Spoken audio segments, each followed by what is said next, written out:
to. Come on in. There's so many seats at the front. There's a lot of... Please come and fill them up. Are you saving seats for people? I'm going to give them demerits for not being here. Unacceptable. Okay. Good morning, everyone. Okay. Welcome to day 2 Oh, of it's my face. Motse. It's okay. Okay, this side is alive. This side is definitely hasn't had Guys, coffee. don't let me down. Yeah. Good morning, village people. Yes. There we go. Is the coffee not strong enough? Must I ask them to double shot it for day 2? Come on. It's so great to see all of you guys here again today. I actually woke up excited to see the same room of people again. This never happens. My family doesn't know what that feels like, so they're like, what did these people do to you? Why are you happy to see 2 people 2 days in a row? So I'm very, very excited to be part of the village. I know traffic was a bit tight today, so thank you all for making the effort to be here as early as you possibly could. Yesterday was an absolutely fantastic day, Seth, don't you think? It was absolutely incredible. So much learning, so much connection. Yeah. If you didn't leave with a phone number, a solution solved, you are the problem. You are the problem. So I want to encourage you to really connect. Like I mentioned yesterday, the problem you're trying to solve is seated next to you. Someone has a solution for you. Yeah, fantastic. Yesterday was about connection and getting to know each other, and it was so fantastic. I think the team put up such a great program yesterday. Can we please give a round of applause to the events team and the managing team? That cocktail that we had yesterday, the awards that we had, absolutely stunning. We had such a great time connecting and coming together, and that is important because for the work that we want to do today, which is where we move into the action and the scaling, it's important for us to have built that trust and that relationship in the ecosystem and the understanding of what we're here to do together so that today we can move into action mode. So is everyone happy and excited and ready for action mode? Yes. Yes, action mode, fantastic. So because we're starting a little bit late, we wanted to do reflections of the day, but we're going to move that to a little bit after the session because we really want to get into our first speaker. He's online. It's the middle of the night where he is in the world trying to join us. It's midnight. And so we don't want to we can't send him Motse coffee, but we want to make sure that we get into him, and then we're going to spend some time together doing reflections and going through what we need to do for the day. But really excited to create some more Motse moments. So before we get there, thank you for those who came today. Did you get your book? Yes. Amazing, right? Aren't you happy you came? Thank you to What a Ellen and great Jogre book. Philanthropy South Africa. And just to throw forward, one of the masterclasses, the author is going to be sharing more about this work, so I encourage you to check that out, Catherine Weinberg.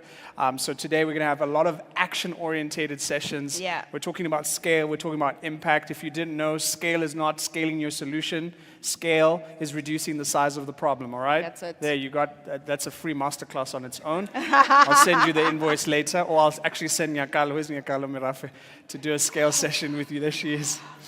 Excellent. So I think we can throw forward to Alicia, our, who's going to do the introduction to Victor Wong. Can we give her a round of applause? Yeah, give a round of applause to Alicia. She'll also be facilitating the session. Enjoy. We're really looking forward to it. Thank you so much. Good morning, everybody. You all look amazing. Thank you so much to the fabulous hosts. I'm hoping that you're all excited. So I'm going to be introducing our panel, our speaker today, and as we've mentioned, he is joining us virtually from LA. So it is midnight in his time zone, so I hope that you'll be kind to him as well. But he's very kindly agreed to grace us with his presence. So he's going to be talking, the title of his talk is Developing Regional Models for Startup Cities and Entrepreneurial Districts. So Victor Wong is a renowned economic growth expert, an ecosystem builder who has dedicated his career to place-based entrepreneurial ecosystem building.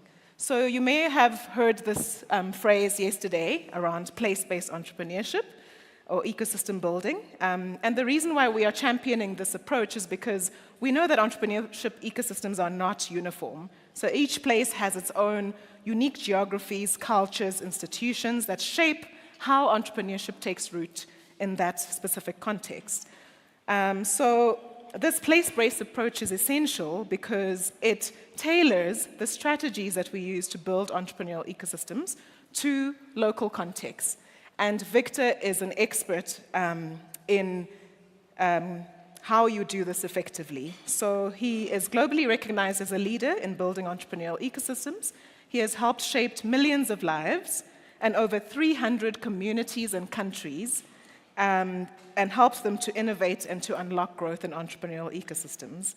He is the founder of The Right to Start, and he works to make entrepreneurship accessible to all, from policymakers and to local makers. So previously he was at the Kaufman Foundation, where he ran initiatives that reached around 200,000 entrepreneurs, and he has inspired major policy reforms across the United States. So he really is an expert, and I hope that we will benefit from what he has to share today. He also has an award-winning book named The Rainforest, The Secret to Building the Next Silicon Valley, which I hope that you will look up after this session. So please join me in welcoming our visionary ecosystem builder, Victor Wang.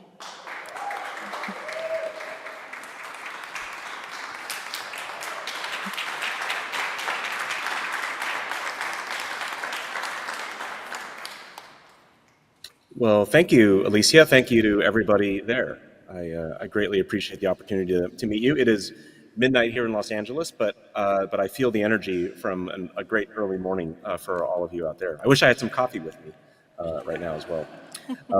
So I'm very pleased to talk with you about regional models for building entrepreneurial ecosystems. I know this is the topic of the day, and I'm very pleased to share with you a lot of things I've learned along the way, and I'm going to provide you some tools and training. I'm going to share some stories. I'm going to share some data and research for you. And hopefully by the end of this session, you'll have some takeaways that you can use in your work to help build South Africa's entrepreneurial ecosystem. So the next slide. There you go. This is me. Hello. I have, as Alicia was mentioning, I've come from a background in entrepreneurial ecosystem building. I've been doing this work in some way, shape, or form for over 25 years now. And so I've been an entrepreneur myself. I've invested in startups. I've run entrepreneurial support organizations. I've worked in philanthropy. As Alicia mentioned, I ran the Kaufman Foundation's entrepreneurship department. And as part of that, I actually got to visit South Africa a few years back when you all hosted the Global Entrepreneurship Congress. And I had a wonderful experience there, and I hope to make it back again someday. But I've also done work in capital formation. I was an investor in the entrepreneurial ecosystem, and I've done work in global development consulting. I've helped countries and cities and regions develop their entrepreneurial strategies. And so I've seen this work from almost every angle, and I've come to learn things and insights that I'm very pleased to share with you along the way. So on the next slide, a little bit about my background and how I even got into this work.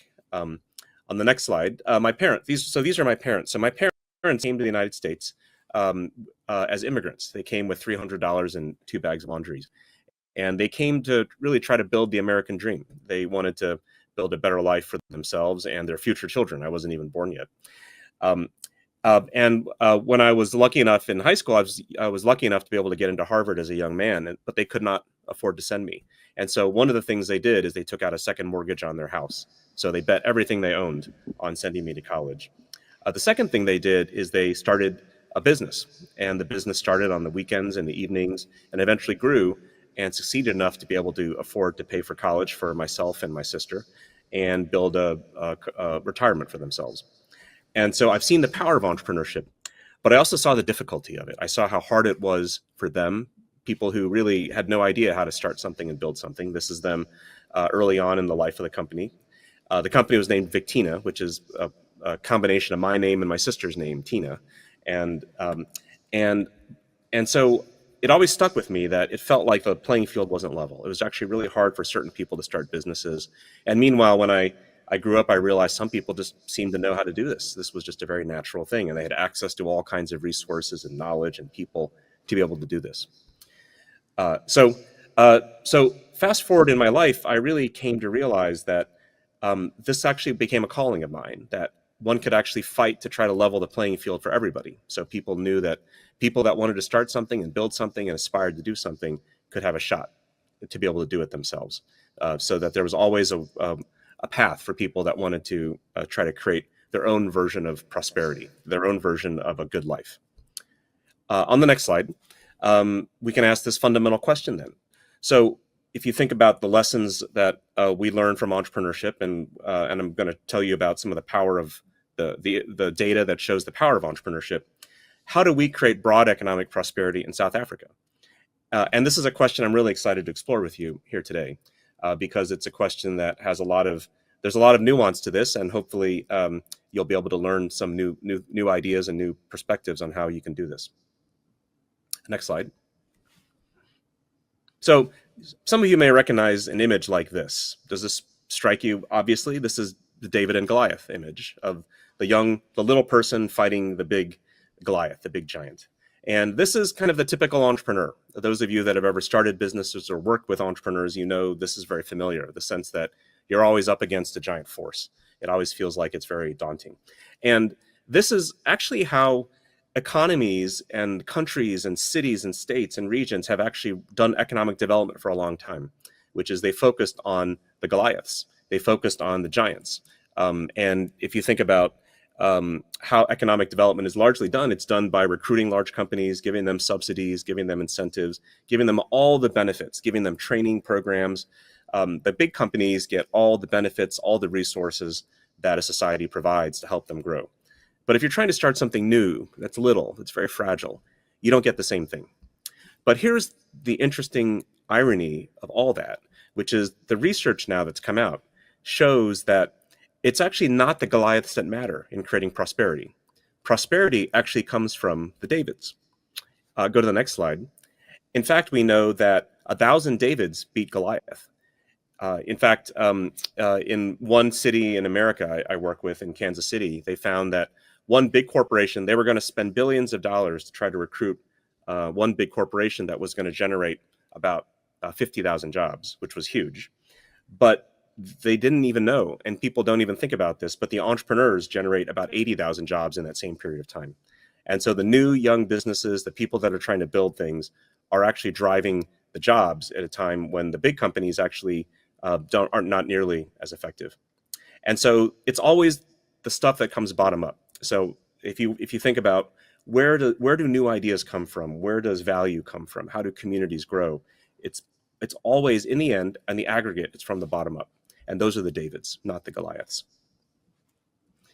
If you go to the next slide, this is a living example of what this looks like. So I don't know, any of you recognize this picture at all? This is the HP garage. This is actually where Silicon Valley started. And it's actually a little tiny museum today, HP being Hewlett Packard, which became a very big company later. But it started in a garage. And when I lived in Silicon Valley for about a decade, it always struck me that something that's so big and something that could change the world started so modestly. And this is the nature of startups and entrepreneurship and little Davids, which is they're very modest. In fact, you think about all the impact of the companies that have come out of the Valley, it really started in this little tiny place. And in fact, HP later on would come up with its own idea of what made the garage happen, and they'd create their own mythology around the garage. And you can still visit this today if you ever visit Silicon Valley. And so that idea that the garage is powerful, that you can have a small group of people that actually can transform the world, can build wonderful things, means that it's actually not the Goliath. It's actually, you don't have to start large. It's actually, you start very small. But it raises the question of what is it that makes it work? How do you actually start really small? And how does something so small have such huge effects across the world? So if we're thinking about regional models of development, how do you transform South Africa's entrepreneurial ecosystem? It raises this question of what made that work. How did Silicon Valley start in such a tiny little modest way? The next slide. And this matters because entrepreneurs and the people that want to be able to participate in the economy are everybody. They come from all walks of life. They come from all ages and races and backgrounds. And so much of what we think of as economic growth or economic development tends to be from certain types of categories of society. But if you really look at where the growth comes from at large, it really needs to be broad-based and highly inclusive and bring in people from many different perspectives and walks of life. And it's not just tech businesses per se. It's not just tech startups, which is what a lot of economic development has focused on for the last several decades. It really can be anything. And some of the great stories I think about Mr. Kaufman, who started the Kaufman Foundation. By the 1980s, he had built a $6 billion pharmaceutical company. But people forget that back in 1950, he started his company selling vitamins from the back of his car. He would even grind up little oyster shells at home and use those oyster shells and put them into tablets to sell them as calcium supplements. And so great big things can start very, very small, and you never know where it's going to come from. On the next slide, you can actually see this in the data. So this is very powerful data, and this comes out of the National Bureau of Economic Research, and this was used in the Kaufman Foundation's research when I was there. And it shows where the net job growth comes from over time. And this is the United States data, but this is also replicated in different ways in different countries as well. And I've followed that economic research. But you can see in this chart, it takes a little bit of analysis, but that blue line is for the young businesses. These are businesses that are younger than 5 years. The red line is for middle-aged businesses, and the gray line is for old companies. And if you look, it's actually above zero for almost 2 decades.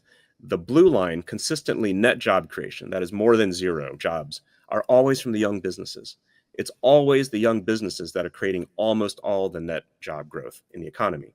And it's the older businesses, in fact, the older the business, the more they shed jobs in the hard times. And that actually fits our common sense understanding of the world. When the economy gets rough, we see the big companies slash jobs. They never actually hire those people back. And that's the nature of what big companies do. Their job is to become more lean and more efficient over time. It's the young companies that actually build new things, they build new jobs, and they actually drive the economy forward. This is not well known, by the way. Most, even people in economics, even leaders of countries. So one of my close colleagues right now used to be the head of policy for the White House in the United States. And he did not even know this until we introduced it to him. And so this is actually a surprising thing that most people don't know, which is that almost all net job growth comes from new and young businesses. And so when people ask you, where does job growth come from? And they start talking about big companies, you tell them it's actually not the big companies. It's the new and young little businesses that are emerging. It's the Davids, not the Goliaths. Next slide. And on the next slide, you can see it's job growth and more. It's also the source of GDP. So entrepreneurs, little businesses are the source of GDP for the entire economy. They help overcome inequality. That is, the more entrepreneurship goes up, the more inequality goes down. They raise incomes. Within the research shows that entrepreneurs, people that start businesses, make more income over their lifetimes, about 10% more income, and that more entrepreneurial activity at the local level increases the household wealth across the entire region. And this is actually in the United States. They found that a 1% increase in entrepreneurial activity in a county raises the average income in the entire county by about $500 per household in the United States. And you can see similar data that replicates that kind of model in other parts of the world as well. It also raises community wealth. So for when entrepreneurs are more successful, it actually generates wealth across an entire community, and they help fight poverty. At least in the United States, but we've seen this similarly in other places. For every 1% increase in entrepreneurship in the US, there's a corresponding 2% decrease in the poverty rate in the entire state. So entrepreneurial activity actually helps fight poverty, which is not a well-known thing, but the data shows that this is actually true. This is what actually happens. And so you'd wonder, why doesn't entrepreneurship get talked about more? Well, it's because entrepreneurs, and we know entrepreneurs, or we are entrepreneurs, we're just too busy. We're too busy hustling. We don't have money. We don't have time to speak up for ourselves. The big companies will they can hire lobbyists, they can hire marketing firms, they speak up. But the entrepreneurs, the little Davids, are the ones that actually drive all this growth and all this prosperity in the economy. Next slide. So what is it we have to do? How do we actually cause entrepreneurship to happen at scale? What is the model that lets us do this effectively? Next slide. And so I'm going to sort of shift the way we think, because normally when we think about economies, we tend to think of the masses. We think of large crowds of people. And this is the way that economists think about it, which is that people are kind of, the individuals are kind of irrelevant when you think about it. We're in fact, the way that economists make decisions about the economy, they treat us as kind of replaceable. Like if a company fires these people, they'll just replace it with these other people, right? They're talking about this a lot with AI. Well, AI will shed these jobs here, but those people will find new jobs somehow. That feels like it's sort of cutting corners, because there's actually a lot of people that are affected when these things happen. So what happens to the individual level? So the key is to go from this big level to think about economics and economies from a much smaller scale. So on the next slide, this is how I like to think about it. So if you think about it from like the level of an entire forest, you can actually see it from the treetops. And so from the treetop level, you can actually start to realize that if you sort of remove people from the equation, that looking at the treetops, you realize that trees don't grow just en masse. They actually are made up of lots of individual trees. And so the view from the treetops doesn't really tell you much about how to create a great forest. You actually have to go down into the forest. So next slide, we're going to go fly down into the forest. And so this is what the forests look like. This is actually the redwood forests of California, where I am right now. And in the redwood forest, this is looking up. These are some of the tallest and oldest trees in the world. You can actually see the individual. You can see the individual trees, and you realize that each individual tree has its own life and its own needs and its own issues it deals with. Each of them has to face a different condition of light. Each of them deals with different issues of shade. Each of them deals with different issues of water. Every tree is unique and different. Next slide.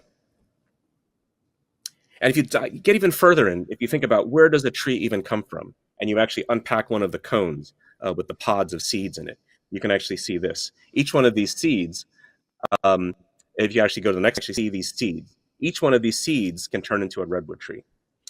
On the next slide, you can see these individual seeds. And over the course of 100 years, a redwood tree will produce about 1 billion of these seeds. And all it takes for the forest to continue to thrive is that one of these seeds actually makes it. That one of these seeds actually has to be able to survive and propagate and keep the forest going.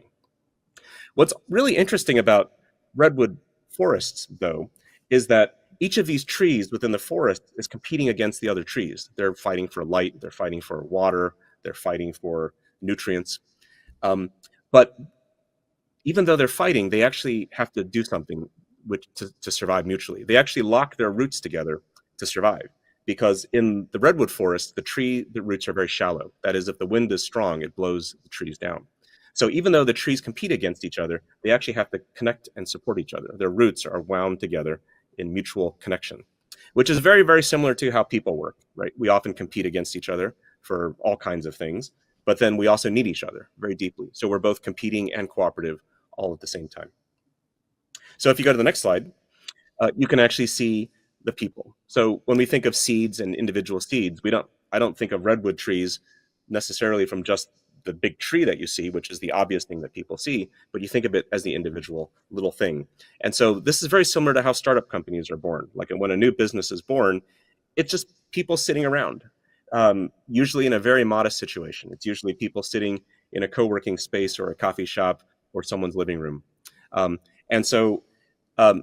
So let's think about it this way. So if we think about what does it take to activate the seeds, the people sitting in a small environment like that want to actually start something and build something, to start a new enterprise, to start a new company. How do new ideas get born and turn into businesses? The next slide. And the analogy we like to use is the difference between rainforests and farms. And this will give you clarity on the regional model for how you can actually think about it. So in a rainforest, you have everything grows. It's like a rich, diverse ecosystem with lots of plants and animals that all interact with each other. And on a farm, you grow one thing. You know one thing very, very clearly. And on a farm, your job is to grow lots of that one thing. So if you're trying to grow wheat, you grow lots and lots of that wheat. And you want to maximize the production of the wheat. And if you get something other than wheat on a farm, let's say you get a weed that pops up on a farm, what do you do with that weed? Well, you kill it. You don't want anything that's not wheat on that farm. You just want to kill the weeds. But in a rainforest, ask yourself, what's a weed in a rainforest? Well, everything's a weed in a rainforest because you never know what's going to grow. And so real entrepreneurial economies are like rainforests, not farms. Because in a farm, you know exactly what you want in advance. In a rainforest, you don't know what you're going to get until you give it a chance to grow. And that you have to give everything a chance to be able to grow. So on a farm, you control it very, very precisely, which is what large companies do. It's what governments try to do typically when they do economic development. But what we want to do is to shift from thinking about economies and ecosystems as farms and shift them into thinking of them like rainforests. And in a rainforest, everything has the potential to become really valuable. You never know, the most valuable plant in the entire forest could be that little tiny thing that's growing out of the corner of that little rock right now. And the way to grow a rainforest is not by planting lots of crops. The way to grow a rainforest is you shape the environment. It's the sunlight, it's the nutrients in the soil, it's the water, it's how all the plants and animals in the rainforest interact with one another. And so that's a very different approach, which is you shape the environment as a whole, and then you let the plants grow, which is different from the farm, which is the traditional model of economic development and planning. And a lot of regions that do entrepreneurial support, their biggest mistake is they think it's like a giant farm, and that all you have to do is plant startup companies. But it's really not. You actually have to think of it like planting a rainforest. And when they plant a rainforest, in real life, they've tried to plant rainforest where they plant lots of trees. And what happens? The trees die within a year or two, very quickly. You actually have to shape the whole environment. Everything is all connected all at the same time. So the next slide is the whole rainforest. And go to the next slide after that. You can see the whole ecosystem is everything. So it's not just a few pieces of it. You can't just say, we're going to create one aspect of it, capital, a new fund, or we're just going to help tell stories about entrepreneurs, or we're going to create real estate. You actually have to think of all of it together. It's the money, it's the talent, it's the coaches, it's the role of academia, it's the support services from business, it's the supply chains and the markets, it's the news, it's the role of culture, it's the role of real estate, education, workforce, trade and industry, government, the role of ideas and inventions and how they flow across an entire economy. How all those things interact is actually what drives the ecosystem. So that probably raises the question of, well, how can you possibly do everything all at one time? Well, that's the challenge. You have to, because that's the nature of building entrepreneurship successfully at scale. And that's actually how economies become very robust. I'll give you an example in real life. So the next slide is actually real data that comes from analyzing. This was about, 13 years ago now, in the next slide. And you can see this was 4 different cities in the United States. And these are 2 of the best researchers in entrepreneurship. And they looked at this question of, what do the social networks look like? How do people organize? That is, how do those teams, I showed the picture of the small seeds, the little teams that are organizing. And these are teams of people building startup companies in different economies. And you can see on the left side, you have places like Phoenix, and then everyone is in these little clusters, right? The entrepreneurs, the little startup companies are spread out. They're all disconnected. They're far away from each other. Some people know each other, but most people don't know each other. And you move to the right and you get to Seattle. It's more connected together. There's a lot more people that know each other. They're organizing together. They're sharing relationships. They're sharing ideas. They're pooling together their resources to try to build something. And then you get to Boston, and then you see things get much tighter together. There's a lot more integration. People share more. They build more companies together. There's a freer flowing rainforest between all the different people in the system. And on the right, you see Silicon Valley. And this is what has made Silicon Valley so successful, which is it's this giant ball of everything, everybody interconnecting all the time with ideas, with resources, with new stories, with new enterprises, with capital. It's that robust ecosystem that connects everything together that drives the Silicon Valley. And the research bears it out. In fact, there's some great research that just talks about even the people in Silicon Valley going back all the way to the 1970s and the 1960s. They thought like this. They thought their philosophy, the way they even approached the work they did, was all about how do you make connections, how do you share, how do you actually pursue innovation without all these different boundaries. They looked a lot like more on the right than they do on the left. So the next slide. So one of the things I did is when I was at Valley, I worked with friends, including at Stanford and other places, to try to understand the culture. What is it about a place like Silicon Valley that causes innovation and entrepreneurship to happen so powerfully? and we're able to break it up into 7 discrete cultural behaviors that you can actually see. And I've talked to people who've been in highly innovative and strong entrepreneurial environments all around the world, and these types of behaviors happen everywhere. So these are the 7 rules of the rainforest. These are the cultural patterns that have to exist when innovation is able to thrive. So one is to break rules and dream, which is thinking about what doesn't exist right now and how can we create something new that doesn't exist. Don't be held back necessarily by what's been done before, but think about what can happen new. 2, open doors and listen. That is, be open-minded to new ideas and new people everywhere you go. In fact, if you look at the founding of some of the great companies, even Apple or Uber or Facebook, they were people that did not look like they were going to be obviously what they later became. In the beginning, everything starts small. I mentioned the story of Mr. Kaufman starting the vitamin sales that later became a $6 billion pharmaceutical company.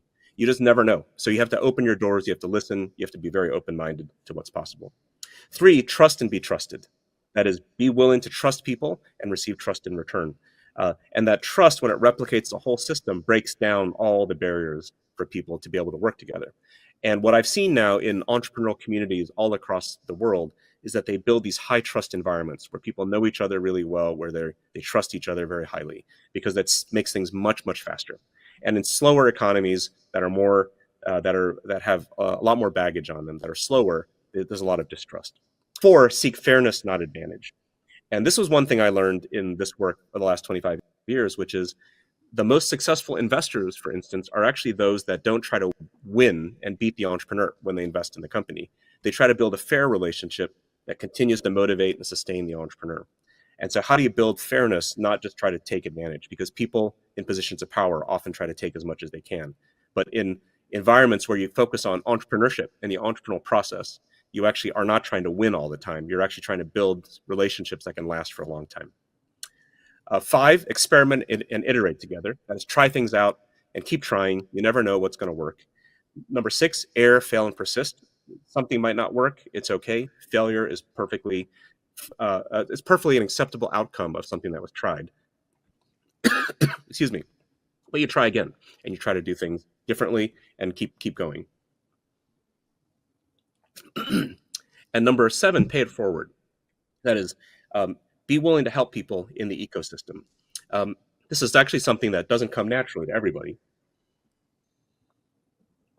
Excuse me. But being willing to pay it forward, instead of waiting for people to give you something before you give it to them, be willing to give it to them, and in some way or another, it's going to come back around later in the ecosystem. So these are the 7 rules of the rainforest, and that's a lot to remember, but the next slide will actually make it even simpler. On the next slide, you can see how this simplifies down to just words. So I took each of the rules and made it into one word. So openness, diversity, serendipity, fairness, experimentation, play, and giving. These are the values that actually drive entrepreneurial ecosystems.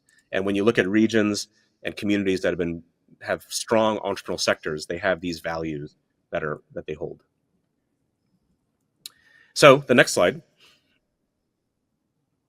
A place like Silicon Valley then isn't a place at all. It's a state of mind. And I would argue this is what I've seen everywhere in regions all over the world, which is states of mind actually they underlie successful entrepreneurial ecosystems. They're actually at the roots of all of it. And the next slide, I'll show you what this looks like in Silicon Valley itself. This is actually a class at Stanford that is the oldest design class probably existing still in the world. It's called Mechanical Engineering 310, and I know some of the people in that picture. But this is a class that basically kind of invented the concept of design thinking, even before it was called design thinking. And if you look at the classroom, the question to ask is, does this look like a rainforest, or does this look like a farm? And it looks like a rainforest, right? It's messy, it's chaotic. There's people gathered around together, working on a problem together that probably don't know each other all that well, before the start of a semester. And they've learned to actually create teams that are very dynamic, and they create environments that actually shape that entrepreneurial process. So this is where the physical manifestation of the classroom, the design thinking process, replicates the values we're talking about, and it replicates the entrepreneurial, the rules of the rainforest I just went over. Okay, so next slide. So how do we take culture then? So I think the question you're probably still asking is, all right, Victor, I understand. Culture is underlying ecosystems, and we have to we have to engineer it for serendipity. We have to build rainforests and not farms. Well, what do we do? And so the question is, how do you create 1,000 Davids? How do you actually build this at scale? And the first part, the answer is actually pretty simple, which is you yourself can be David number one. In fact, that is actually how people learn. And that's actually how people shape their behavior, which is we model our behavior in other people. And every great ecosystem, every great movement, every great economic transformation was led by people who just said, I am David too. I am David number one. And the next slide, you can build your own rainforest.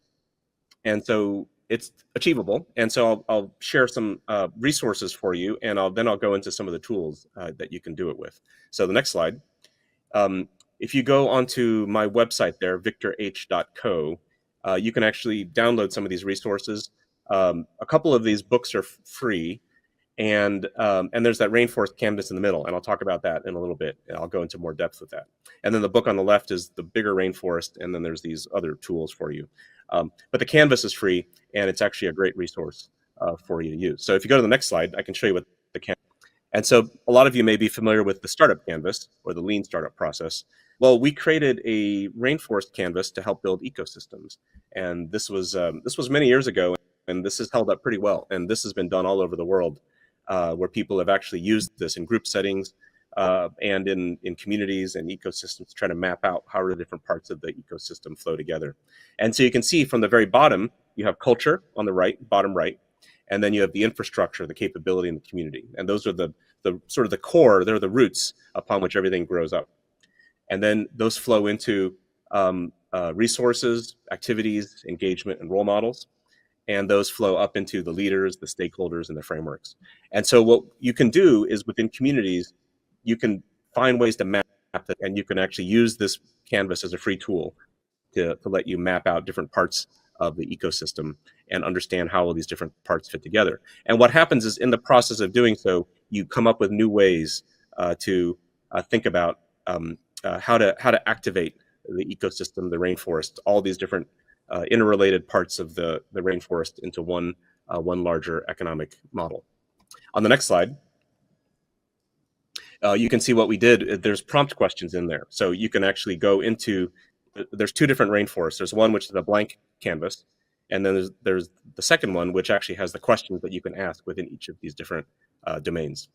And so you can look at, you can break up into groups, you can do this on your own, you can do this in a community where people can ask questions and try to map out all the different parts of the whole ecosystem together. If you go to the next slide, you can see some images from some live sessions we've done in doing these rainforest canvas work developments. And one of the really powerful aspects of rainforest canvassing is that it actually gives, it's actually the process, the journey, just like in entrepreneurship, it's the journey, not necessarily the destination. It's the process by which people engage on these questions that actually drives the transformation. They start to learn about ways to do things better and better, and they start to make their ecosystem better. And so maybe that's a key lesson to take away, is that when you're building out your own rainforest, your own entrepreneurial ecosystem, it's the process that counts, not necessarily the planning. So what happens often in entrepreneurial economic development is you have, whether it's government entities or whatever, they'll build out very beautiful plans and very complex plans. But entrepreneurship is actually not about, because the plans are, that's like farming. That's where you know what the result is in advance. It's actually the process of being in the ecosystem that counts. It's the relationships and the ideas that you form in that journey together. And so much of ecosystem development is through the active journey of people doing stuff in real life. If you go to the next slide, there's another resource for you, and I won't spend as much time on this one, but this is when I was at the Kauffman Foundation, we took all this learning and all these ideas and built a playbook. It's called the Entrepreneurial Ecosystem Building Playbook, and it is available for free online. You can see the website there, but you can also do a search on the terms Kauffman Entrepreneurial Ecosystem Playbook. And this really has become a resource for people all over the world that want to use it. It's got pretty pictures. It's got cute pictures like that of cute little people. And so it's actually a very fun read. It's very easy. It's written in normal English that people want to use. and because it's got the Kaufman brand on it, it's often more persuasive if you're working, say, with political leaders or such. So that playbook is essentially based and derived from all these different ideas I'm talking about, which is how do you build these complex ecosystems, these rainforests, but it's put in much more easy to understand language for people that want to digest it. Next slide. I'll talk a little bit just about policy and government, because this is what I'm doing now, and it also is a resource and a tool for you as well. So I launched an organization here in the United States called Right to Start. And the idea is that we believe that entrepreneurial opportunity is a fundamental right. If you think about, I mentioned earlier, entrepreneurs, we have no time to speak up for ourselves. And so we need some way to be able to do that. And the way that we've decided to do it here in the United States is actually to build a rights movement, like a human rights movement around entrepreneurship. Amazingly enough, it's never been done before. And amazingly enough, there has not really been an advocacy group or a voice for entrepreneurship in the public sphere in the United States before. And so that's what we launched here. And we now have, out of there's 50 states in the United States, we've had some kind of, we have a presence in 36 states already. We've had 8 states, we're only 5 years old. We've had 8 states that have actually changed their laws or policies based on our recommendations already. We have 8 grassroots organizations. We've had 22 state legislatures that have introduced new legislation based off of our work. So our work is having broad ripple effects already, and framing it as a right, calling it a right to start, is actually a way of thinking about it like a rainforest, which is if everyone's got that right, then you've gone from planning it like a farm and giving everyone the power in the rainforest to be able to do it on their own. And so that's the approach we're taking at Right to Start, is to really distribute that power and that voice to everybody very broadly. And if you go to the Right to Start website, and the next slide shows you this, we've actually got some policy recommendations. Now, these are US-based recommendations, but you can think about ways to, the concepts are universal. That is, you can use these ideas all over the world in different ways. So I won't go into all these, but they really cover all these different aspects of entrepreneurship, because the thing about policy in entrepreneurship, which is very difficult, which is it's a 360-degree issue. That is, every aspect of governance and economics affects the entrepreneur trying to start something. And so here we talk about government contracts, workforce development, economic development, cutting red tape, cutting fees, cutting licensing issues, tax relief, healthcare mobility. There's lots of different issues that we tackle here, and you're welcome to look at that. And it's on the field guide under the Right to Start website. Okay, next slide. And so I talked about building a rainforest and having the right to start and what that means for the individual. And so this is the entrepreneur. This is kind of the image I think of when I think of an entrepreneur, which is that little David, that little plant trying to break through the sidewalk and the crack, finding every crack you can and trying to push up from that crack. And so I always find this picture very inspiring, because against all odds, that little plant's trying to make it, which is what every entrepreneur at some point feels like especially in the beginning years when they're trying to build something. And so what we have to think about is, how do we actually keep that person in mind, that little tiny spark in mind, because it's so fragile in its early years. You'll remember I talked about David and Goliath at the beginning of this, so I want to close this out by talking about David and Goliath again. If you go to the next slide, this is a David, and some of you probably recognize it, maybe all of you recognize it. This is Michelangelo's David in Italy. And this is a photo I actually took myself. It's actually it was our first family vacation after COVID. So we were stuck for a few years. We could not go to Italy, which we planned to do it in 2000, which didn't work out well. But then a few years later, we did it. And I took this photo of the David. And the thing about David is it's one of the most beloved statues in the world. And those of you that might have seen it, you realize it's beautiful. It's huge. I mean, it's a gigantic statue. And it's so beautiful and detailed. But that's actually not the reason that people loved it so much. The citizens of Florence really loved the statue for a different reason. And I'll explain why. And it goes a lot to the spirit of the rainforest and entrepreneurship. At the time, there were actually lots of other great sculptors that had created statues of David. But the statues were different, because the statues of David at the time, up until that point, were all statues of David after he'd already conquered the giant. In fact, David had often cut off the head of the giant. It's kind of gruesome. and was standing on the head of the giant and was victorious. So this was David the victor, the victorious soldier that had defeated the giant and won the battle. But the reason this statue was so beloved, the people of Florence actually put the statue in the center of town. They loved it so much, was because it was different. It was not David victorious. It was actually David before he went into battle. And if you look at this picture, you can actually see this. If you go to you can actually see him with his hand. He's holding the sling, one end of the sling with his hand. And if you go to the other slide, the next slide, and I took this picture myself as well, this is his hand. He's actually still clasping the end of the sling and the rock there. And you can see the veins on his hand. He's like, this is David not having already done the battle. This is David in the process of going into battle. This is David with the entrepreneurial spirit. This is David thinking, I'm going to go do that thing over there. I've still got the rock. And which is why it's such an energetic, passionate, beautiful statue, is because this is someone in the process of doing. This is every entrepreneur that's out there. They've got that rock. They're going into battle. And the next slide, you can really see this. And so in the next slide, you can see the face of David. And this is not a David that's already won the battle. You can actually look at it's in his eyes. This is David who's looking over the horizon. He's saying, you know what, let's go over there. Let's go do that thing. Let's go tackle that big problem. I think we've got a shot to pull this off. And so that's the entrepreneurial spirit. And so when I think about David and Goliath, I think about the statue and I think about David's eyes, because they're so vivid. They're the eye of an entrepreneur. And it's actually more than just an entrepreneur. It's sort of the human instinct, which is and I think what's made the statue so appealing is that idea that we can go do this. Like, this is sort of what human beings do. We have the ability to tackle these hard problems with that spirit, that fire in our eyes, and take that rock and that sling and go forth.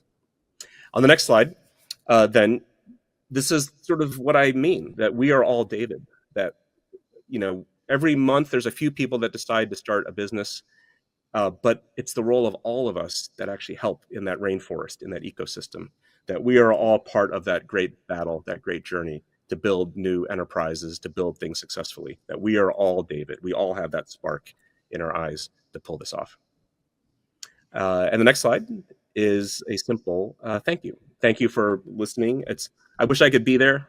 I could tell some of you are engaging with this and seem to be really into this material, but I just really appreciate the chance to talk with you and to be part of this. And I know, Alicia, we can have a little discussion as well about this too.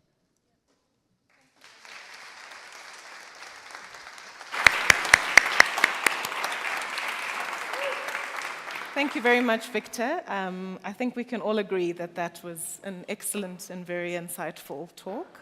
I really loved the analogy of the rainforest. I don't know if anybody else resonated with that, yeah? And some things that I just wrote down in my notes that really resonated around the values of driving entrepreneurial ecosystems. You mentioned engineering for serendipity, and a call to action for all of us, I think, to build our own rainforest, and that we each play a unique role in that work. So thank you again, Victor. I will open up for some questions from the audience, but just a question maybe to start us off. So Victor, in my day job, I'm a measurement specialist. So I'm always thinking about how do we measure the impact that we're trying to create in entrepreneurial ecosystems. So I know you mentioned, a few things around how connected the actors are. The literature also speaks about momentum and maturity and density in entrepreneurial regions or ecosystems. So I just wanted to get maybe from your experience and your view of what actually works in regional entrepreneurial ecosystems. Are there key indicators that we should be looking at to really tell us if ecosystems are moving in the right direction? And is there anything else that you might recommend for us to really be keeping our eye on? This is probably the greatest challenge within entrepreneurial ecosystem development, which is once something appears, once we have a knowledge of the business, once we can count them, that's very obvious and easy to count. But so much of the challenge and the opportunity is the preconditions. That is the rainforest environment that gives rise to it. And so if you think about like people that are starting a business, what are the things that actually help them or get in their way in doing so? And it's so multifaceted, it's so multifactorial that it becomes a real challenge to do it well. So if you think about the culture, the relationships, the social networks, the regulatory barriers, the knowledge and information, the education they might have received. And so I think we're actually developing a tool within the US now to try to replicate some of this. But the basic idea is that it has to be a multifaceted approach with a deep sense of what are the culture and values, and what are the narratives in people's minds? What are the stories they tell themselves? Because ultimately, those stories, those values drive the idea of whether people even want to start or they get scared off. We actually asked people in the US, we did a poll, a national poll, and asked if you thought about starting a business but did not, what were the things that stopped you? And it ends up being almost everything. It ends up being the government red tape, the cost of doing it, the lack of access to capital. They're afraid of doing it. In the US, we have issues around healthcare, fear of lack of access to healthcare, childcare issues, restrictions on previous contracts they had to keep them from competing against someone. It's just everything, multifaceted. A lack of knowledge and information, lack of access. People say everything.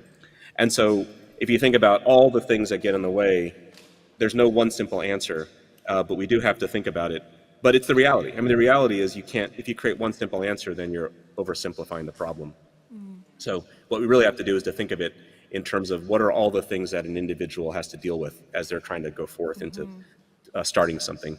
And so we're actually looking at both the preconditions and the postconditions, which are different. And so if you think of the preconditions, they're often about, how do you get started? It's the fear, it's the information, it's the knowledge, and the access. But then once you get going, it starts to become often about capital for scaling or regulatory barriers that keep you from growing. But they're all different along the way. And so you have to be conscious of the stages of growth, both pre and post and as you grow. So it's maybe more of a complex answer than you wanted, but it's a complex question. No, that's great. Thank you. Thank you for sharing. Questions from the audience? I see 2 hands over here. There is a mic coming round.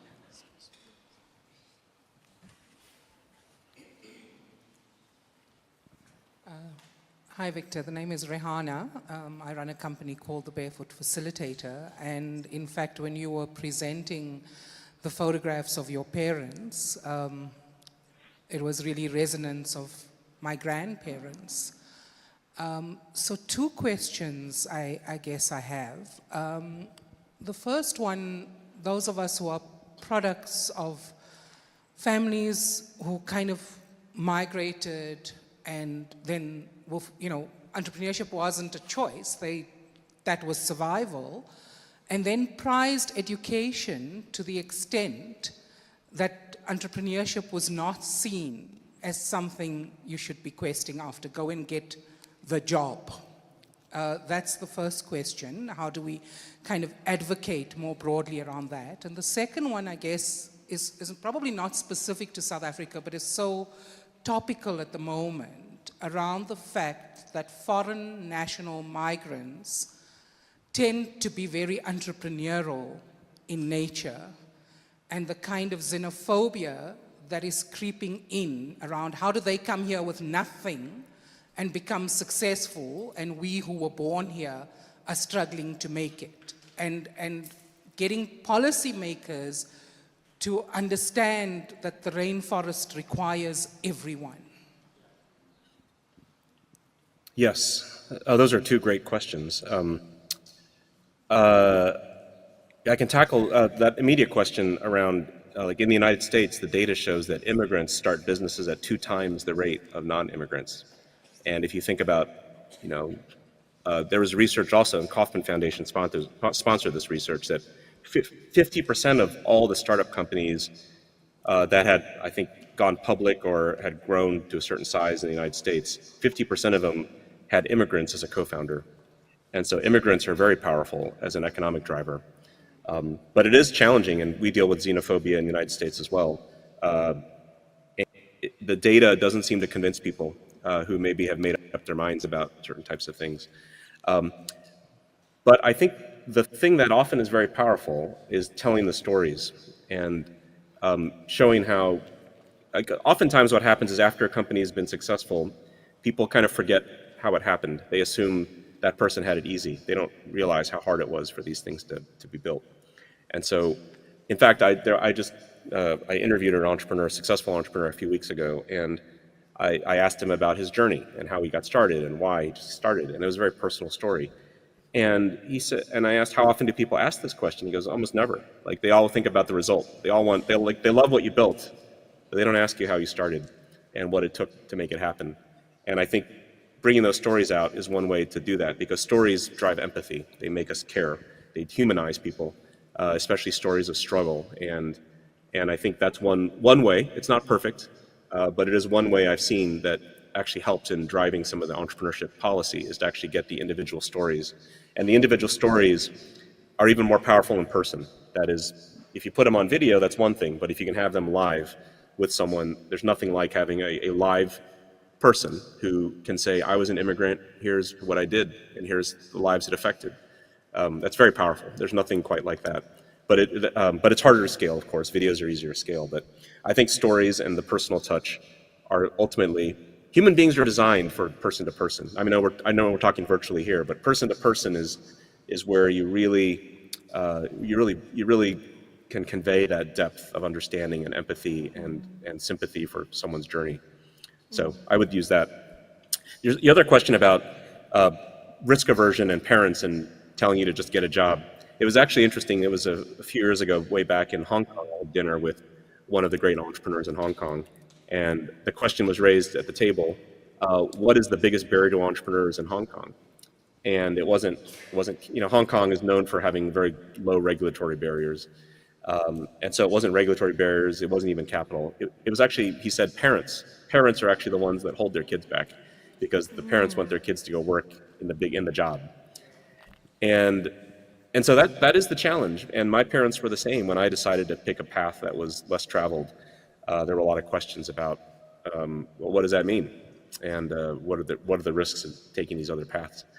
But I think a big part of it is actually being able to provide networks and show strength in community, to say, look, here's all these other examples of people that have done this, that are with me, and that have been part of the journey or are part of that journey and are in that community with me now.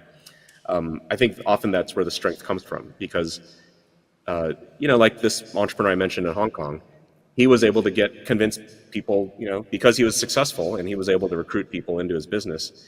That became a source of leverage on parents, because you could tell that story to say, this person did it and he's been really successful. I'd like to join this and learn from him and be part of this too. So I think, again, the personal stories are probably the most effective way to help deal with the parents and the need to get a job. Because immigrant parents, they come from that background of, it's easier to get a job. If my parents hadn't been entrepreneurs themselves, they probably wouldn't have appreciated the path I took, and certainly would have inspired the path I took, but I think they definitely appreciate and understand what I've been doing my whole career. Yeah, we have time for one more. Good morning. My name is Mokhadi Matuludi, and I'm from the Presidential Employment Stimulus. It's a public employment program. I think one of our flagship programs is the Basic Education Employment Initiatives that we have placed over 200,000 young people across the schools in South Africa. As you know, we have more than 20,000 schools in the country. So I think part of us raising our hands this morning is want to be the Davids that we are beating the Goliath, which is poverty, inequality, which is unemployment, keep on perpetuating that as a factor among many other factors. And I think as we are grappling with pathways out of the public employment program, one of the things that want us to be part of this village of entrepreneurship is that we want to put in a challenge among many of our participants in such a way that what if one of the participants that are in our schools currently are leaving the program to be in an entrepreneurship? It means we have 20,000. If it's two, it means we have 40,000. So part of us being within this community is so that we don't go back and write another report and we file it and we move on, and this is one of the engagements that we have done, but become active actionists in this particular moment so that we can support those pathway strategies to be useful, to be more practical, so that we can sort of start to be part of the forest in this initiative. It's more of a question and a statement at the same time, but I really appreciate your insights. Thank you. Yeah, specifically also around education and how do we shape education. I'll give you, this was an interesting personal story. We have two young boys. Now they're older now, but when we lived in Silicon Valley, they were young. And then I had to move to Kansas City. And when we were in Silicon Valley, I learned we were in we were in the heart of Silicon Valley, where a lot of the tech startup people were. And the kindergartners, my kids were in kindergarten at one point, they learned design thinking. They do project-based learning. The kids were actually interviewing people in the community and building product prototypes in kindergarten in Silicon Valley. And it was so natural, and the kids loved it. It was such a happy, fun, dynamic educational process. And we moved to Kansas City, and for the Kauffman Foundation, and my kids went to the school, and they were doing handouts that were like 30 years old, and they were basically taking tests, and they didn't get to do design thinking anymore. They had very little project-based learning, and it just changed completely. And I realized the gap in models of education was very vast.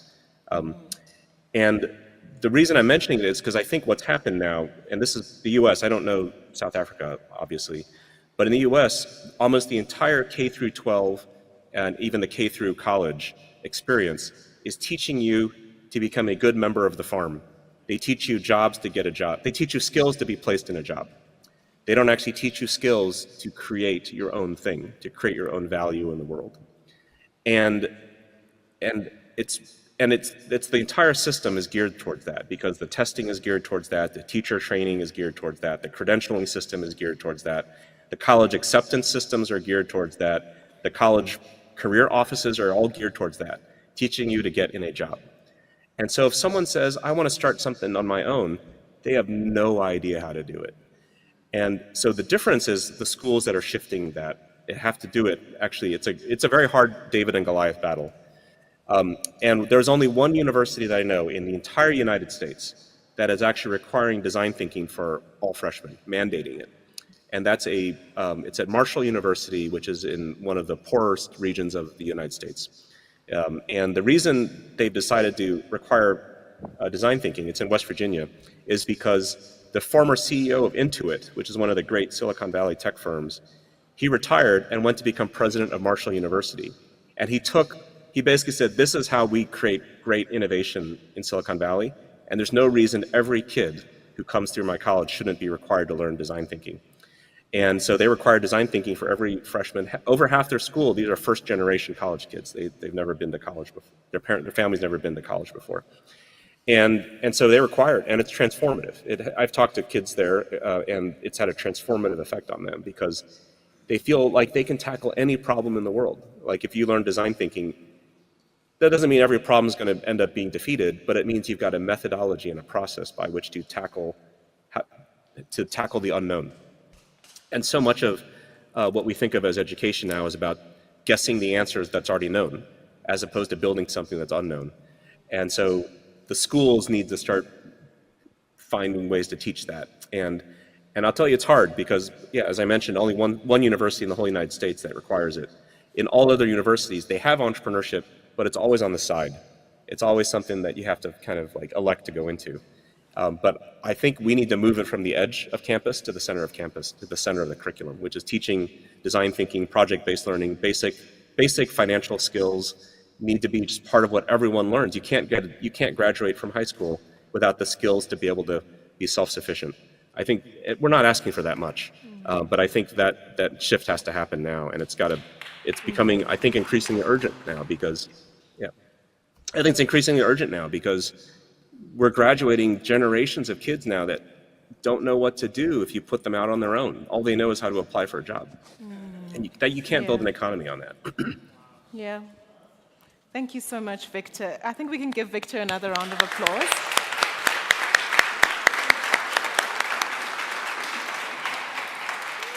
Thank you, Victor. It was really great to have you, and I wish we had more time to pick your brain, but unfortunately we're out of time. Thank you so much for taking time out of your day, well, night, actually, to be with us, and hopefully we can meet in person one day soon at another one of these gatherings, but we really thank you for your time and for sharing your insights. My pleasure. It's a real honor. Thank you all. Have a wonderful conference.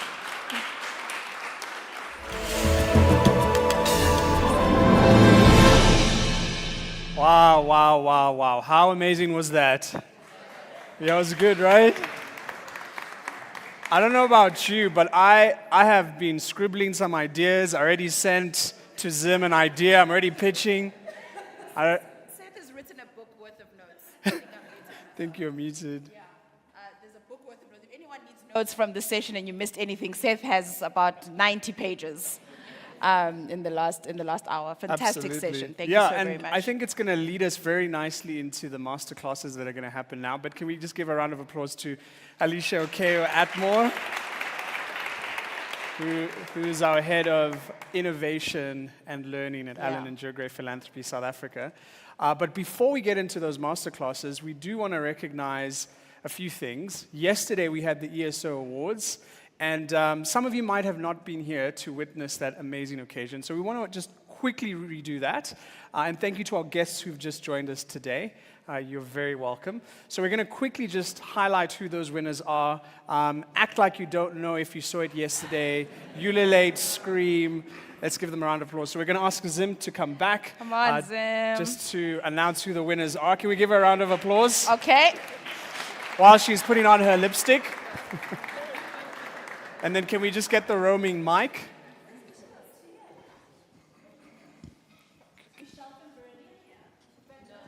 No. All right, if we can have the roaming mic. The roaming mic.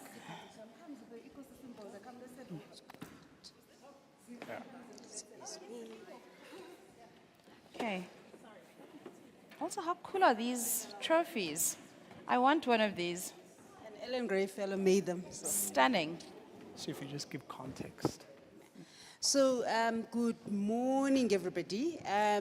Just a quick context. Yesterday, we recognized a few entrepreneurship support organizations. And we did say that we were asked to complete a survey. We wanted to understand the entrepreneurship support organizations that exist in our rainforest. Now we'll call it that, right? We should. That exist in our rainforest. The Goliaths that support other Goliaths. The Davids that support other Davids, right? And so we did say that based on that survey, we looked at the ESOs that are, according to their own responses, offering multiple support avenues for entrepreneurs. And secondly, as well, those that are really doing the hard work of trying to track how well they're doing. Hopefully this will become a permanent feature of Motse, but where we really celebrate every single one of you and the work that you do. So we had 3 of those entrepreneurship support organizations. One, and I'm going to call them up if they're here today. They're all here, all 3, 2. Heavy Chef, is Heavy Chef here? Thank you. Please come receive the award.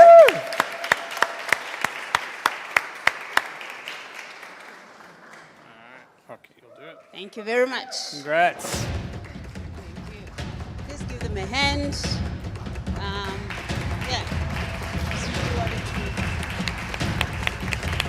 We're looking, there's a picture, apparently.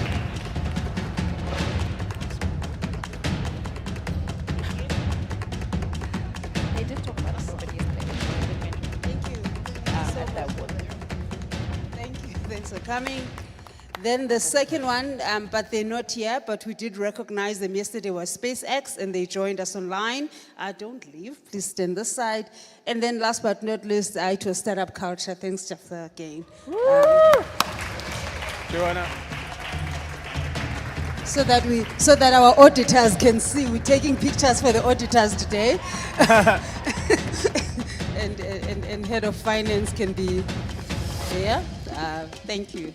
Hey, Zim. Photo. Thank you you very much. Please give them a hand again and well done. Amazing. Congratulations. Thank you. I want to hijack them very quickly. You can put your money away. You can give it to me. I'm safe. Don't worry. I'm not going to steal it. Don't worry. I'm good for it. All right. We just want to give us a pitch. What does Heavy Chef do and what does the organization do? So Heavy Chef is a learning and community platform for entrepreneurs. And our mission is really to inspire entrepreneurship, help them to grow and optimize their businesses, and we have various offerings. So we have a whole platform. We offer more than 350 short courses delivered from entrepreneurs for entrepreneurs. So we're all about peer-to-peer learning. That is really our philosophy, and we absolutely believe that the entrepreneurs are the heroes here on this planet. They are driving the change with their ideas, with their innovation, with the agency and ownership that they're taking, and we're always inspired by them. We love working with them, sitting in the classroom with them, meeting them in our events. And Where can we find you? Where's your website? What's your website? So our website is heavychef.com. Okay. You can look us up, become member. We have free membership where you can sign up and have access to all our wonderful offerings and recipes, our business recipes. Sinclair. And we also have events. We have online events. We have in-person events. We just launched our third book, which is Storytelling for Businesses. We heard. Yes. So you're more than welcome to come to our book launch, which is happening on the 23rd of October at Workshop 17 in Rosebank. So you're more than welcome to come and join us and celebrate our third book launch. Excellent. There you go. Mr. Jafta? Thank you. So we are an incubator, and we have 5 hubs across South Africa. We build the infrastructure ourselves. So we have co-working spaces, co-make spaces. We have rapid prototyping facilities across our hubs in underserviced areas. So we in Namakwa, we now build a new campus in the Eastern Cape. We also have a new campus in Uppington. We have a new campus in the Western Cape. And then we have 3 campuses in Gauteng. Amazing. And we provide a suite of support services for entrepreneurs. Awesome. Yeah. And can organizations rent out your facilities? Yes, I'm just looking for... Yeah. Okay, amazing. There you go. Where can we find you? www.ashergroup.co.za. There we go. All right. Thanks, guys. Yeah, please. Oh, you want your money? Yes, that's right. They want their money. I did actually go online yesterday and look for some recipes, business recipes. And I did go and find out what you guys really do. So thank you. Thank you for that great work. I've certainly learned 1 or 2 things that I'll be cooking up in my business kitchen. Okay, so it's so interesting because I was worried that Victor's session would take us straight into day 2 and we'd miss out. But actually, I love how he connected a bit of day 1 and day 2 for us. Yeah. There's quite a bit that he brought together, even without having been in the room yesterday. I don't know, maybe he had been given notes. He had been given crib notes on what we said yesterday from Alicia. Yeah, and if you did, that's great. So we want to spend some time just quickly doing that reflection together, looking at day 1, reminding ourselves what day 1 was about, so we could take that bridge across to day 2. We have a lot of notes and thoughts. We'd love to hear yours as well, but the team have been putting together some great content around us. Let's give it up for the content team. Actually, they've been so amazing. They've been working so hard. They've been doing such great work, and we can't wait to see what they've put together. So we've got a highlights video from day 1, and then we're going to go into some reflections and bridge across to day 2. Let's have a look.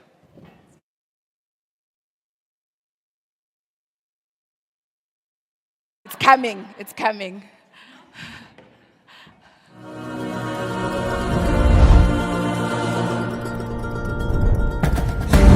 Welcome, ladies and gentlemen, beautiful people of the Motse Village, to our gathering of 2025.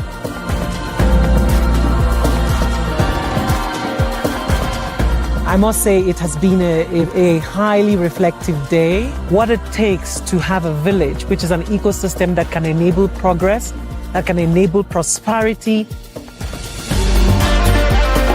So today is helping me connect with other people in the eco-space. This is a space where people come and form networks.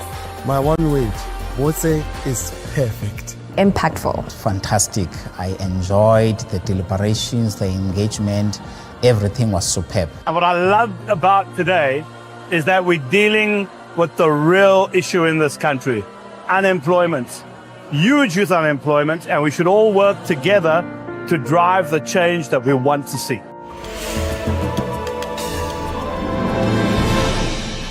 Stunning. Wow. Incredible. It's also very hard to capture all of yesterday in like a minute. So that's really great summary work. I'm very long-winded. I would have never been able to do that.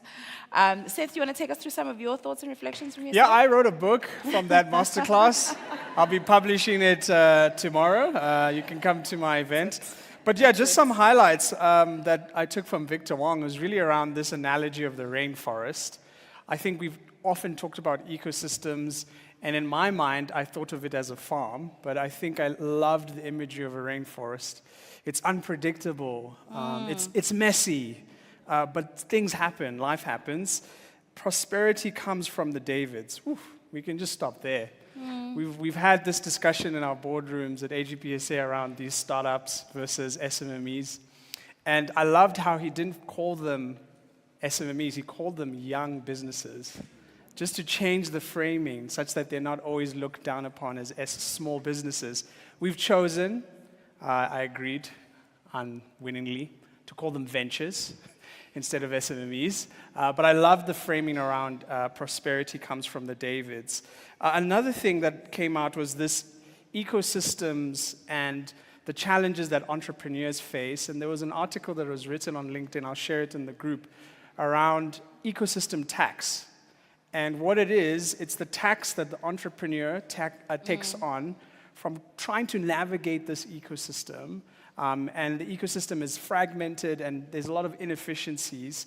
And we need to avoid that. How do we avoid creating ecosystem tax for entrepreneurs? Your thoughts? Stunning stuff. So my reflection came a little bit from after the session. Who did the tour, the Constitutional Hill tour yesterday? Quite a few of us, I think, were in different groups across the tour. Amazing tour, really insightful, really hard tour. Everyone who was on my group would see I struggled very much with that tour. And one of the beautiful things we discussed, and I'm trying to find the lady that I was walking with when we were walking back and we were reflecting on the tour, is when you went in and you saw how much work went into documenting and keeping the stories of what happened then. And Victor also touched on it now in his response, which I think was amazing, in that if we don't document the stories of what we're building and what we're doing, there won't be anything for, there was a girl at the statue of the girl, for the future generation, the future new businesses to build on. The mistakes that we've made, the learnings that we have, the connections that we've built, the recipes that we've created. If we don't tell those stories to each other, if we don't come around this Lekgotla type approach and philosophy and do that, then there's nothing. And it's not an easy story to tell. It wouldn't have been easy for people to be sitting in the conditions that they were sitting in those jails and smuggling letters and smuggling pieces of paper and trying to write those. And it's not an easy journey that you are all on, and I commend you for it. But it is one where you have the responsibility to tell your story and to document that story so that we can build on from that story. So that was my biggest reflection from yesterday, because that's the only way in which we can build from history or improve from history and change some of the models that have been entrenched. I love what Victor said about how we are right now teaching people to guess an answer that's known as opposed to teaching people how to tackle an unknown answer. I think that was like completely life-changing for me. And I'm now going to go and sit and find a course on design thinking at my ripe old age. Don't worry, I'm not in kindergarten anymore, but I can see what I can do. My pants look like I'm in kindergarten, so I'm winning somewhere. Sorry, so those are our reflections. There's your solution solved. Is that my solution? Yeah, design thinking. We're going to do this together. That's fantastic. And while we're here, can we have the mic and get some reflections from the room? We'd love to hear what you guys are thinking and taking from yesterday into today's sessions. Absolutely. So if we have any hands, please raise them and come through. If you could keep your responses to a tweet or an X, not a PhD thesis, short and sweet, all right? Any hands, any reflections from the day before we volunteer you? You know we will. You know we will. We will. And you're right in the front. It's like you don't do that. You don't come to a comedy show and sit in the front. We can get the mic. It's dangerous. It's just dangerous. Come on, Giselle. Zinhle, I think we're just going to give mics to people. Here we go. I looked away. Name of organization and who you are. I am from the Presidential Employment Stimulus and DJMT. And it's really exciting to see how many ideas are in one room and the energy that's out there to kind of build, in policy terms, pathways. Yeah, so I think I left yesterday, my brain was tired. I hadn't spoken that much with new people in a long time. Yeah. But I'm also incredibly practical, so I think I look forward to what happens next. Fantastic. More than a tweet, maybe it was a thread. That's Yeah. great. Love It it. was a good thread. I'm Looking going forward to to go what's happening to next. Sihle Mofokeng. He's been thinking about ecosystems. He's working on a strategy. Sihle, what do you think? We've got you. We're coming to you. We're going to come that side, don't worry. We're coming to you. I'm just putting my colleague on the spot. Sihle, what are your thoughts? Come, Sihle. Sure. No, yesterday my reflection is really Your just name, organization you sorry. represent. Sihle Mofokeng, and I'm with Allen Gray Makers. So yeah, my reflection was really from the grounding that Nyaleti started off with in the morning, just really reminding us of how far we've come, why we're here for Motse, and why we've chosen this venue. That was really great, and yeah, really just laid the foundation for what we are trying to do as a collective. Fantastic. Beautifully We've said. got one more over this side of the room. And then Thanks, Tulani. they are waving. Oh, they're waving. In fact, there's two. My goodness. All of a sudden, now you guys will wake up. Yeah. I literally had to almost strong arm people into answering, and now. But I like you guys, so I'll let it happen. Thanks, man. Okay, we've got two hands over here, and then one last one here. All right, morning everybody. Oopsie, sorry, excuse me. My question, not really question, reflection on yesterday was really around the phenomenal two ladies that were there talking about their journey. Yeah. And just how long that journey took for them to finally make it to a room like this and sit and tell that story. So in my head, I was summarizing 25 years. Sure. It's the education part, it's the going through high school part, it's the finding their way through a learnership parts, because I think some of them had multiple. It's the getting to 30 years old. So let's say 20, 25, that's a full generation, right? And so when we're looking at this rainforest ecosystem, can we please, as I'm going to constantly advocate for, is not forget the children under 5 and look at that vision from where we are today. It's so important. So it's the 2040, the 2050 vision of what we're talking about in the rainforest. The seeds. It's the seed of entrepreneurship, thinking, design thinking that needs to be planted to a 5-year-old in any language. Yeah. And as a play advocate, it's through play you can do that. Amazing. And it's come through from Victor today, so thank you. I love that. Thank you. I'm definitely joining the play education space. Sorry, you and Onyi need to chat because I think you're in the same space. I'm just making the Motse connection happen for you. Is Onyi back? Yeah. Hi, Doc. Yes, next. There we go in the back, the gentleman right The gentleman behind at the you. back. We'll take maybe... And then just one more here.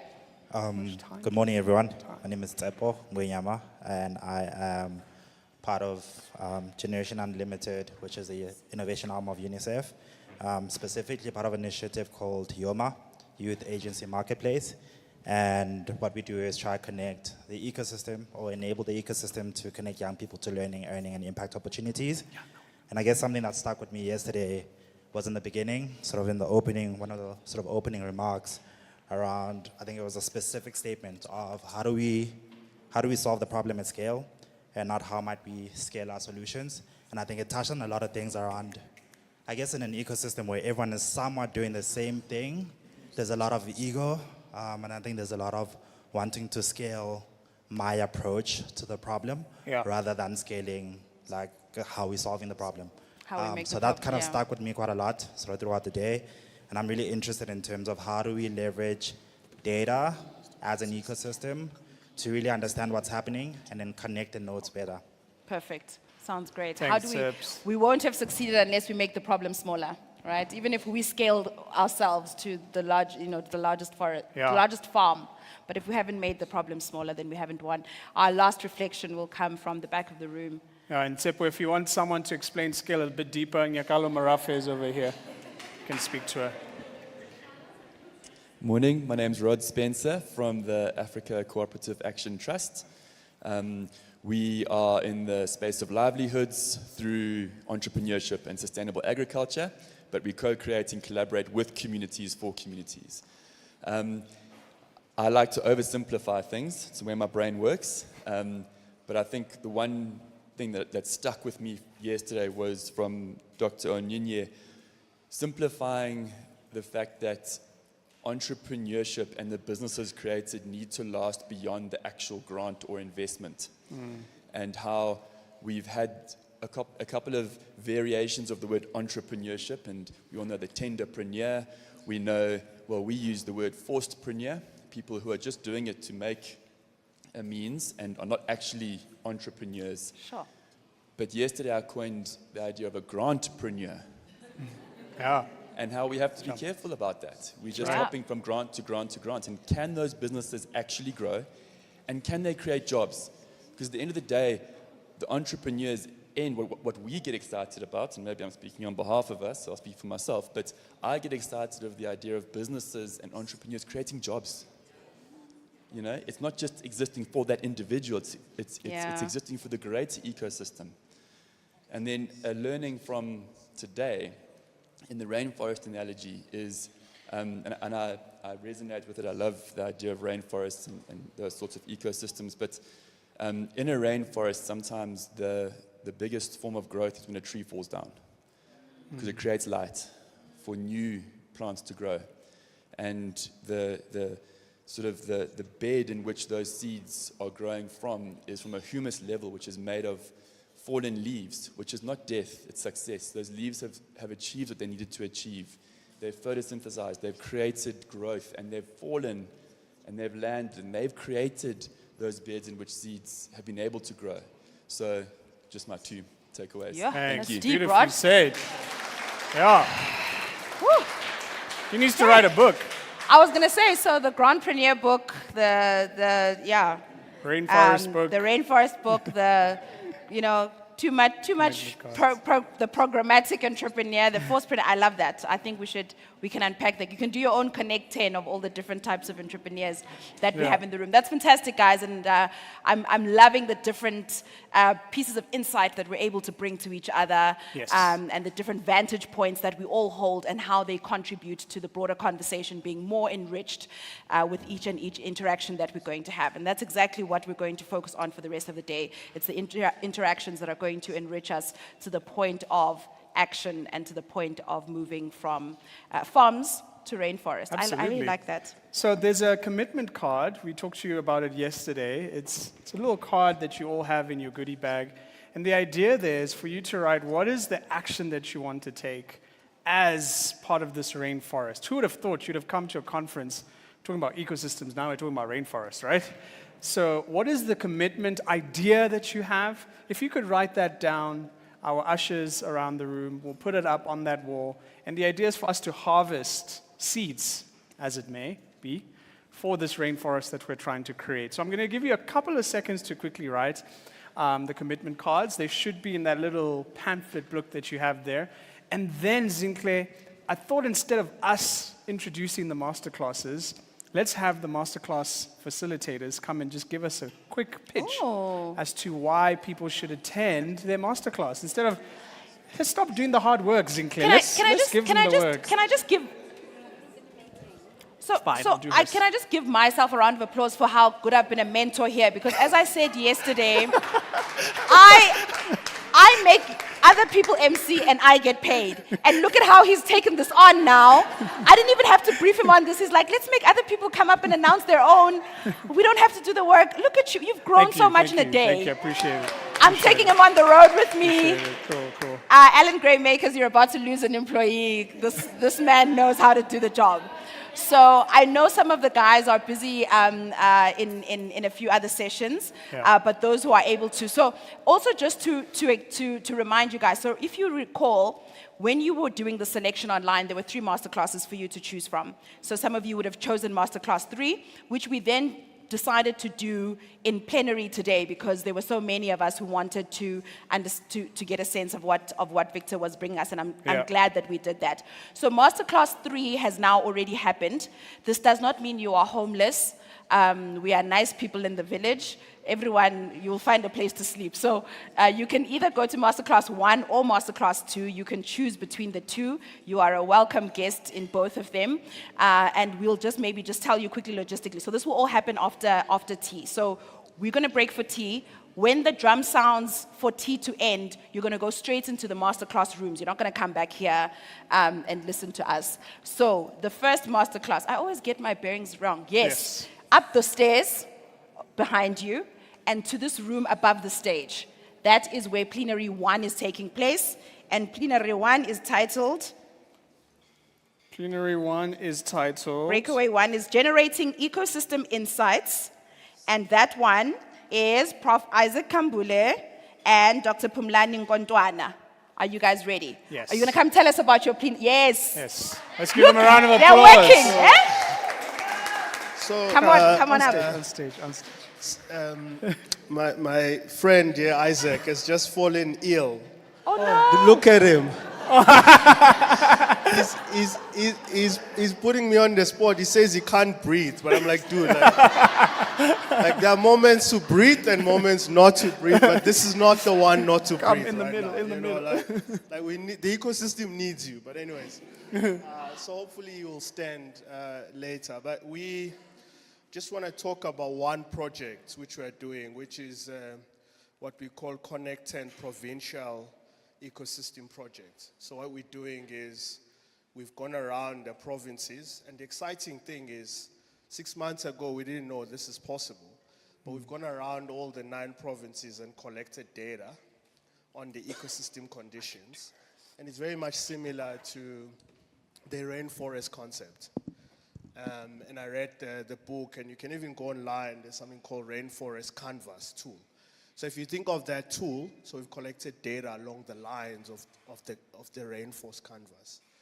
And what we'll be doing today is basically showcasing that data and doing a cool exercise to get you guys to think about what do you think the conditions are using a robot system, red, green, and yellow. So half of the session will be playing, and then later we'll showcase the actual data that we've put together.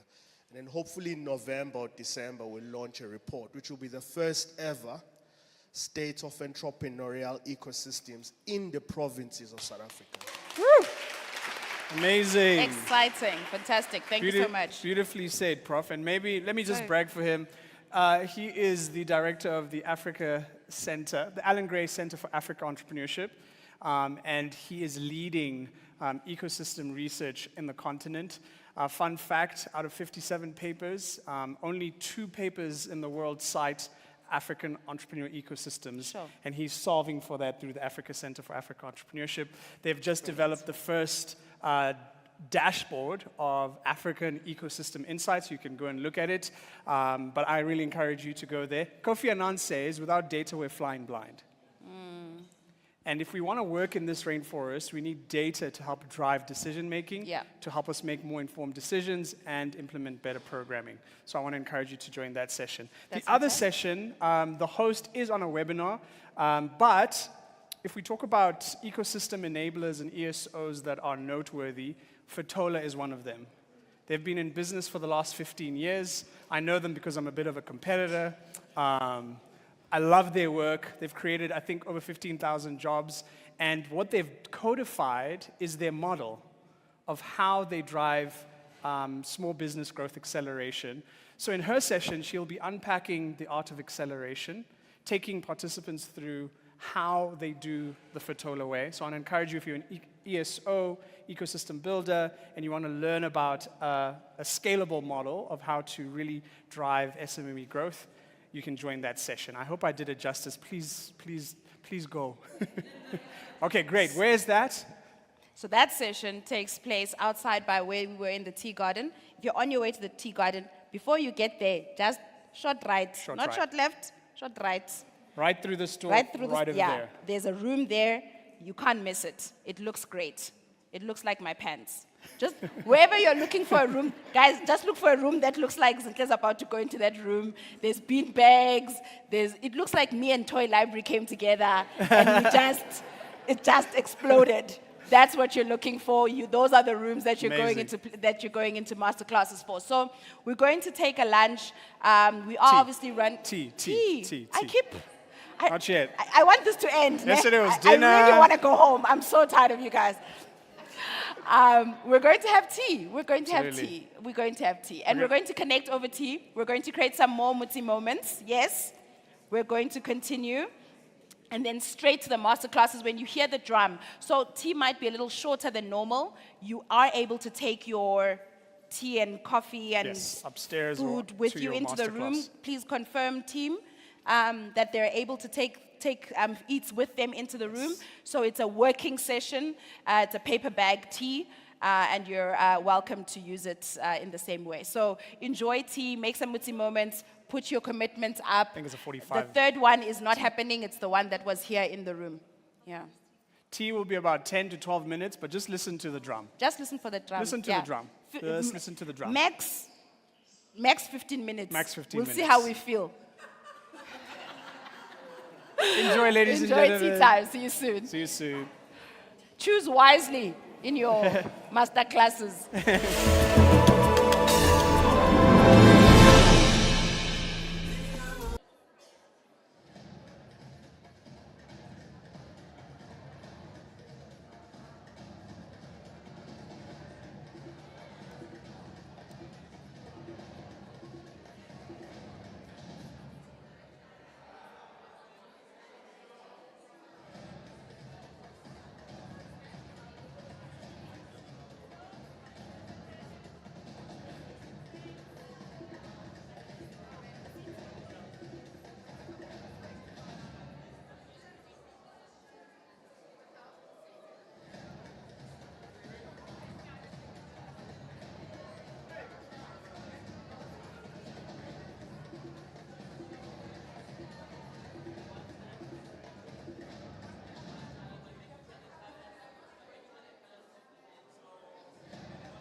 Please take your seats, ladies and gentlemen, so we can begin the last session.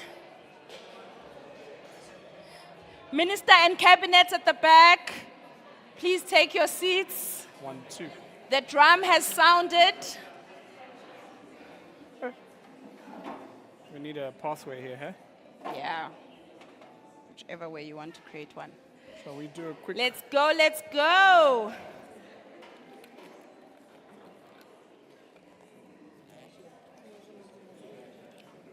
Facilitated reflections. Ooh, careful, you're right. I'm breaking the stage now. Last Good afternoon. session, please make your way in from the back. Mpo, colleagues at the coffee.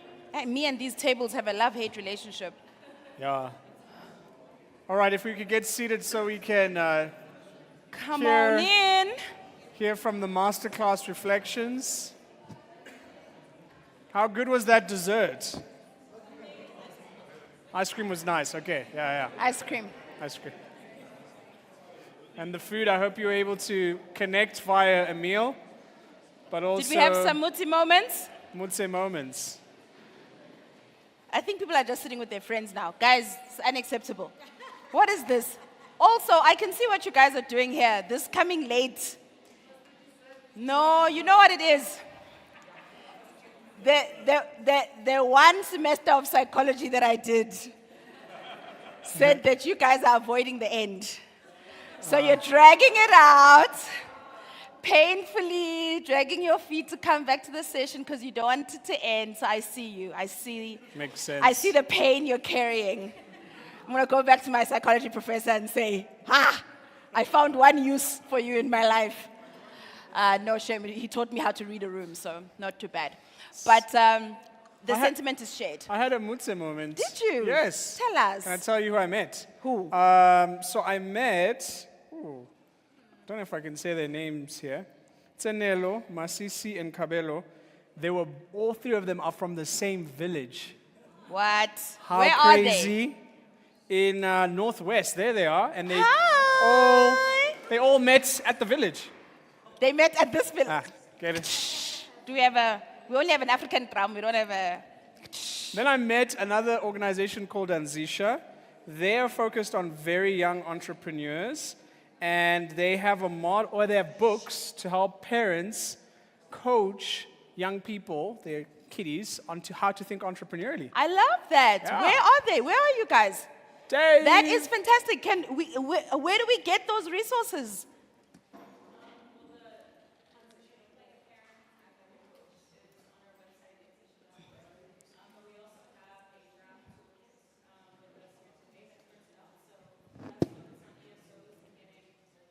Sorry, you need a mic.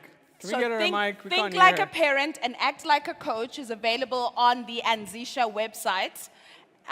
So if you're looking for that, please go through. The team is also right there at the back. You can go and talk to them at They have any free point. resources as well. Amazing. This is a great free resource. Brilliant. And if any of you were in the session, in the Fatola session, actually, there was mention made about how we often are the greatest, and I think Victor Huang also mentioned it this morning, how we look at the conditions around why people are scared of going into entrepreneurship or what makes it hard, but it's often us as parents who are actually the ones who are like, go get a good job, don't risk it. And so I think even that mindset shift of think like a parent, act like a coach is a great, valuable resource for us to pass down. They also That's have a great Motse moment. Yeah, a toolkit for entrepreneurs, support organizations to support under 25-year-olds. So if you need those resources, please head out to Us see under Dave, 25-year-olds Ahmed, and the team over there. Are so grateful. Please Cool. pass on to us, younger generation, your learnings. Fantastic. Guys, sure, yeah, it is the last session. And we're going to, there's a few things that need to happen though before the last session, so do not be dismayed. Let your hearts not be discouraged. We still have some time together. So we're still going to reflect. We're still going to spend time. If you haven't made a Motse moment, we're not going to kick you out of the room at like 3 o'clock on the dot. Continue to network, continue to meet with people. Please keep putting your idea cards on the wall. Continue looking at people that you can align with in your spaces and in your areas. Yeah. We're still going to run our day 2 survey, so please don't leave without filling that in. Again, that allows us to get feedback on the day's events, on the structure, on the way in which it was executed, so that we can ensure that the next convening of a gathering is even better than this one, even though I don't know how you could ever get better than this one, but we will try. We will do our very best to try that.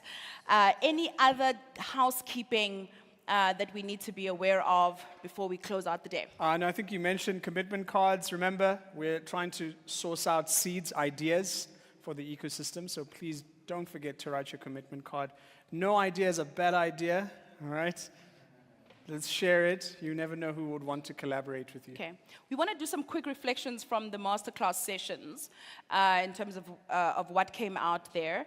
And we wanted to actually check in with the Motse talent team that were in the room. I know some of you were scribing and some of you were taking reflections. If you could come up and give us literally 2 minutes of key takeouts from what was discussed in the room and what some of the key points were that came up. So I know that in Catherine's room, Lana, you were there. It's they don't call you guys talent for nothing. So you were not a scribe. Who was the scribe? So if someone can just come and do a quick summary. Lana, I think you can do it. So I think you guys can. You don't have to have been a scribe. This is actually why. You see, because the scribe was busy scribing, and you were hopefully listening. This is it. This is the moment. All right. She did who are take we notes. calling up? Who are we calling up from Prof's room? Prof Teboho? Teboho, are you here? Teboho. Oh, there Where's she is. Teboho? Yes, Come Teboho. on. I There we heard go. you were in the Ecosystem Insights lab. Great. And if you want to bring someone with you, pull them along. This is a rainforest. Nothing is meant to be structured. So we're gonna It's we're gonna messy. have you guys Oh, up here it's a literally for rainforest. 2 minutes to just come and give some Quick reflections. some quick reflections on some of the key Let's give points them a that round came of up from the applause. They're room. feeling Come a bit on, shy let's and encourage nervous. them. Let's just encourage them. Let's put some courage in them. All right, you can call a friend. Pull someone in the audience that was with you. Find your way through the forest, through the rainforest. This is the puzzle. This is the challenge. There we go. Yay. Yay. Look at her getting notes from Catherine. Do we have a microphone? We do. Lana, where's the second? Lana here is it still looking at her notes like, this is not a test, my friend. I need to be world class. That is true. That is true. That was a great takeout. Awesome. Awesome. Let's hear it. Okay, awesome. So the session was with Kathy. Who are you? Which organization do you represent? In the rainforest? Thanks, Seth. I work for Seth, basically. It's why he picks on me. So I'm Lana Franks, and I'm the Program Design and Impact Assurance Manager for Allen Gray Makers. So we cook up fun and impactful programs for artisan entrepreneurs. So it was really great to be in Kathy's session because apparently they've got the secret to success. And so, yeah, I jotted a few points. Kathy, thank you for years of just, is it how many years collectively? 20. 20. And, you know, their success rate, and I need to say this because it helps. Very important. 87.3% of their businesses are still active, you know. And so, yeah, some of the key takeouts. So that's their survival rate, and I think it's good for us. I mean, maybe for you, as you think about it, could you plot? Do you have a timeline? Have you tracked your businesses to that extent where you can say, this is our success rate? And I think that's an important reflection for us to gather that kind of data because it helps us learn. So it was just a thought for me. And okay, cool. 6 critical components for lasting economic success. So Kathy just spoke about ecosystem insights as well. This was an interesting one. I know I only have 2 minutes. I mustn't repeat the whole masterclass. But this local multiplier effect was really interesting is around this circular economy where it's not linear, you know, and so how do we keep money circulating within the network of entrepreneurs, you know, something interesting to think about. How do we cultivate, how do we enhance collaboration between the businesses in our ecosystem is a question I was sitting with. How do we intentionally create that and improve it? And then I think there's so much to say, but selection is a very big part of the success of your program, that selection effect. And so they spend a lot of time just figuring out how to select the right jockey. It makes programming easier. And so I think they've really got a fantastic recipe for that. So I've just given you like a high level, but get the book, read the book. You've got the book. You've got the book. Read the book. And I think, I honestly, we don't have to reinvent the wheel. Let's learn from one another. And I think, thank you for being generous with your insights. Yeah. That's good. Really Fantastic. helpful. Yeah. Woo! Go Patola. Nice. Thanks, Lance. Awesome afternoon, everyone. My name is Tabogo Bore, and I'm part of the Learning and Innovation team. I'll share some brief takeaways from the masterclass we had upstairs. It was a very practical session where all the attendees were able to engage with the 10 ecosystem conditions. So you would have all received them in your welcome pack yesterday, and each of the different provinces were profiled. So instead of leading with the data, all the participants were given an opportunity to see how would I rate Northwest Gauteng Free State, and then after that, they were quite shocked, some of them, to see what the actual data says. So it was interesting to note everybody found the data that was shared very mind-blowing. It's groundbreaking work that Pumlani and Isaac have been doing. And some of the key takeaways was how in the provinces that are doing very poorly in some of the conditions, government is the biggest provider of the whole ecosystem, or the biggest spender in those. So in provinces where government is the biggest spender, in some of the conditions they're not doing very well. So you're more than welcome to look in your pack regarding the 10 conditions as well, and maybe try and apply those 10 conditions to the province that you're in, or the sector or the industry that you're in as well, so that you can see this is the framework that can be applied in the sphere of work that I'm in. So Prof. Isaac and Dr. Pumlani also shared about the different research works that they're doing, which will also be shared so everybody can have a better understanding of the work that's being done by the center as well, and how to really build an ecosystem of entrepreneurship in South Africa. Thank you. Amazing. nice. Thank you. Thank you. We love to hear it. Thank you, team. Very I think well said. some really, really great insights. We popped into the various sessions at different parts, but there was something beautiful that was, there were some case studies that were shared about how China has done this and how they've been intentional in terms of, building those collaborative models and those spaces, and also how we should be empowering, not because we feel sorry for an entrepreneur and just want to give them an opportunity, but because we've actually sat down and looked at, as you said, the best jockey in terms of the plans. There was someone who said yesterday, I think it was the National Youth Development Agency, the project plan piece, Yeah. and the mentorship, and that was really interesting.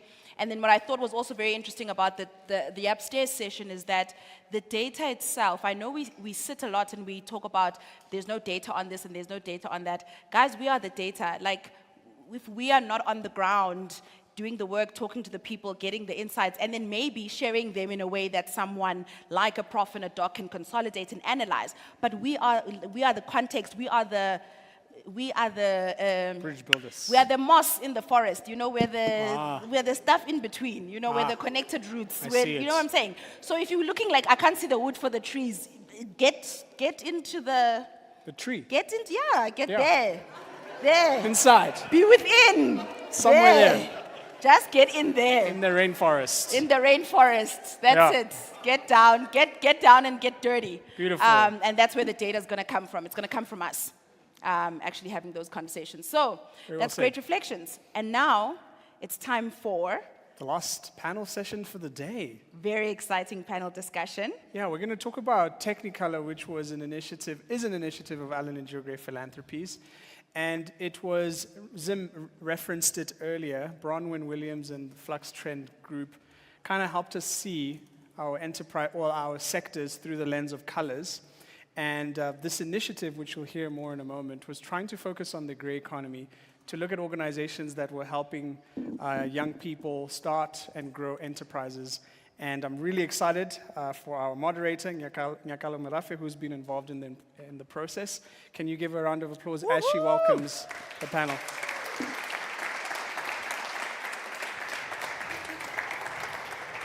you. Have fun. So sorry. Hi, hello. Thanks for coming back. Thank you. My name is Nyakalo Merafe. I will be the moderator for this conversation. I'm going to ask for our esteemed panelists to join us. You guys can come up, take a seat anywhere you feel comfortable. Please welcome our brilliant partners in this initiative. Come through, Mr. Kadzai, Samantha, Rest, Nomfundo. You can take a seat anywhere.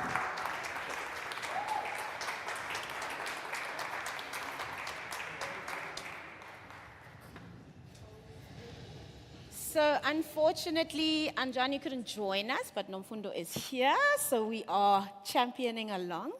I just wanted to give a little bit of context before we really jump in. So if you recall yesterday, we were speaking about a very scary and very real statistic, right? That there are 30 million people in South Africa who live under the upper poverty line. So that's less than 1,000 rand a month. That is a terrifying statistic.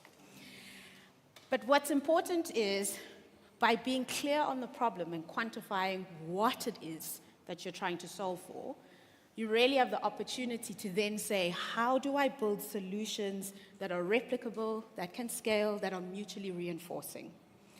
And so Technicolor became this opportunity for us because we know it's not going to be a silver bullet that solves that kind of a problem, but we also know we have the opportunity to attack that problem from varying perspectives. So as we shared that we worked with the Flux Trends team, and they were sharing about the various sectors where there's huge opportunity. And so then we said we need to think about an initiative that takes this sector-based approach, right? And really saying which sectors allow us to build for entrepreneurship success, right? Where entrepreneurship can thrive, where there's a potential and an opportunity for job creation or employment generation. So not just the people starting their businesses, them going on to create income earning opportunities. And how do we really then go into spaces where often others are not playing, right? The sectors that often aren't really invested in. And so it's been an interesting and a fascinating journey. We started with an informal sector because we know, I think Zach gave us a stat that 89% of the continent operates in the informal sector, right? So there's no point in solutioning in spaces and places where we aren't finding ourselves, where we aren't seeing ourselves. And so that's really what Technicolor has started with and the work that we're trying to do. And so the panel today, these are our partners in this initiative. It has been just over 2 years of this work, and I think there's been 2 cohorts that have been brought into this amazing initiative, and we are building, we are growing, we are learning. We recently had a learning lab in KZN in July of this year, and we realized we didn't know half of the things that we thought we knew. And so we're excited to see how much more we can build and grow. All of you should have seen some of those cards on your seats. I'm going to ask and encourage that you please, please, please share an idea if something sparks, because they're going to share incredible insights from their organizations and their work. And I really want to make sure that we capture our thinking, our ways to collaborate, and our ways to build together. And so in the conversation today, really, I'm going to ask them to introduce themselves very quickly and their organizations, and then we're going to have this conversation around what does scaling with substance look like in the informal sector? What does it mean to do this work? And really, the connection for us at AGPSA is to say, again, there are lessons to learn from each other. There are ways we can collectively impact on the size of the problem. And if we do that in a practical way, in a collaborative way, we can then start to say that 1 to 45% that we've been speaking about, where you can scale your solutions, we really can do that. We really can meet that need and make a dent, right, in that 30 million. It seems impossible if you're doing it alone, but when you build with intention and in a collaborative way, there really is potential for something to come. So I'm going to start with you, Samantha, and I'm going to ask our panel to just introduce themselves very briefly and the work they do, and then we're going to have a really enriching conversation about all the work that they're doing and the lessons they've learned. Thank you. Hi, everybody. So I'm Samantha Bailey. I work with CSA Trust, and we partner with smallholder rural farmers in KZN and Mpumalanga in the Eastern Cape to strengthen local food systems and livelihoods by providing training, mentorship, and market linkages primarily. So 2 of the key barriers to farmers accessing markets are being able to, as a smallholder farmer, being able to supply consistently to keep your agreement, your space in that particular market. Also, to be able to have food-safe packaging facilities, storage facilities. So CSA created community farmer network, we call it CFN, as a social enterprise to be able to try help fill this gap. And it's in incubation phase still, with very valuable support from AGGPSA, for which we are very grateful. And it was designed as a type of food hub that would aggregate and sell farmers' produce into both formal and informal markets, while developing processed products to add value. And those have been puffing ancient grains. There's a surprising amount of interest in them, we've discovered, as well as powdering vegetables such as beetroot, turmeric, moringa. So the reality has looked different from what we were expecting. So to operate between farmers and markets carries costs. And CFN has a commitment to fair trade and to paying farmers fair prices. So what we have discovered over time is that while Sears Caesar is training increasing numbers of farmers, the number of farmers selling directly to CFN is declining. And because many of them are now selling directly to local customers and retailers because they get higher margins, we've become, in a sense, a middleman, or CFN has. So this has reduced CFN's supply base, and to stay consistent with their product lines, they are supplementing from Sears Caesar's own demonstration market garden, as well as buying from the Durban fresh produce market, which is a short-term fix. This isn't sustainable over the long term. So another interesting piece is that in terms of equipment, and this is something CFN faces, but it's also the small enterprises that we support. To puff grains, your kind of entry-level, it looks like a cannon. It's a really weird machine. Costs 100,000 Rand. It's very bizarre. It also breaks down quite frequently. The next level up is 7 million. From 100,000 to 7 million. Our grain mill is a 40,000 Rand machine, which we encourage our entrepreneurs who want to go into milling to, that's a good model to go for. The next one up, 4 million. So this is some, just from an equipment perspective, there are serious setbacks, and CFN has been feeling it itself as well as Sears Caesar in our dealings with the entrepreneurs we work with. Then the ancient grains. So many of you are likely aware that indigenous grains are really growing in popularity in cities. This is not the case in rural communities. So the damage that colonialism wrought in devaluing indigenous foods is still raw in rural communities. And recently, Sears Caesar did workshops on indigenous grain production, and we really struggled to find local farmers who remembered the traditional growing methods, which aren't that long ago. It's not that long ago, but they're disappearing, that knowledge. So because few farmers are growing these grains, CFN is currently buying from big companies to keep this market linkage that we've created for puff grains open. So Sears Caesar is currently doing a pilot in Mpumalanga with 16 cooperatives to test growing sorghum and millet on more scale. We're hoping that CFN then gets this as a supply, but we're also going to combine it with education in those communities, because we also are focused on local food systems, around a high nutrient value of these indigenous foods, their climate resiliency, their health benefits. So we may, quite frankly, be creating local market demand for it, and there won't be any sales to CFN. So this is part of our dilemma sometimes between Sears Caesar, the non-profit, and CFN, the social enterprise, and trying to figure out its role. So what we're learning is that, for example, when I was saying declining numbers of farmers selling directly to Sears Caesar, this year so far, we've paid farmers 40,000 for direct sales. But we're finding that we can play a valuable role as a market facilitator. So with Boxer stores, they're a little nervous about buying from smallholder farmers. If we step into that relationship as an intermediary and say, okay, we'll check for quality, we know the quality you want, and we'll invoice you, they much more readily buy.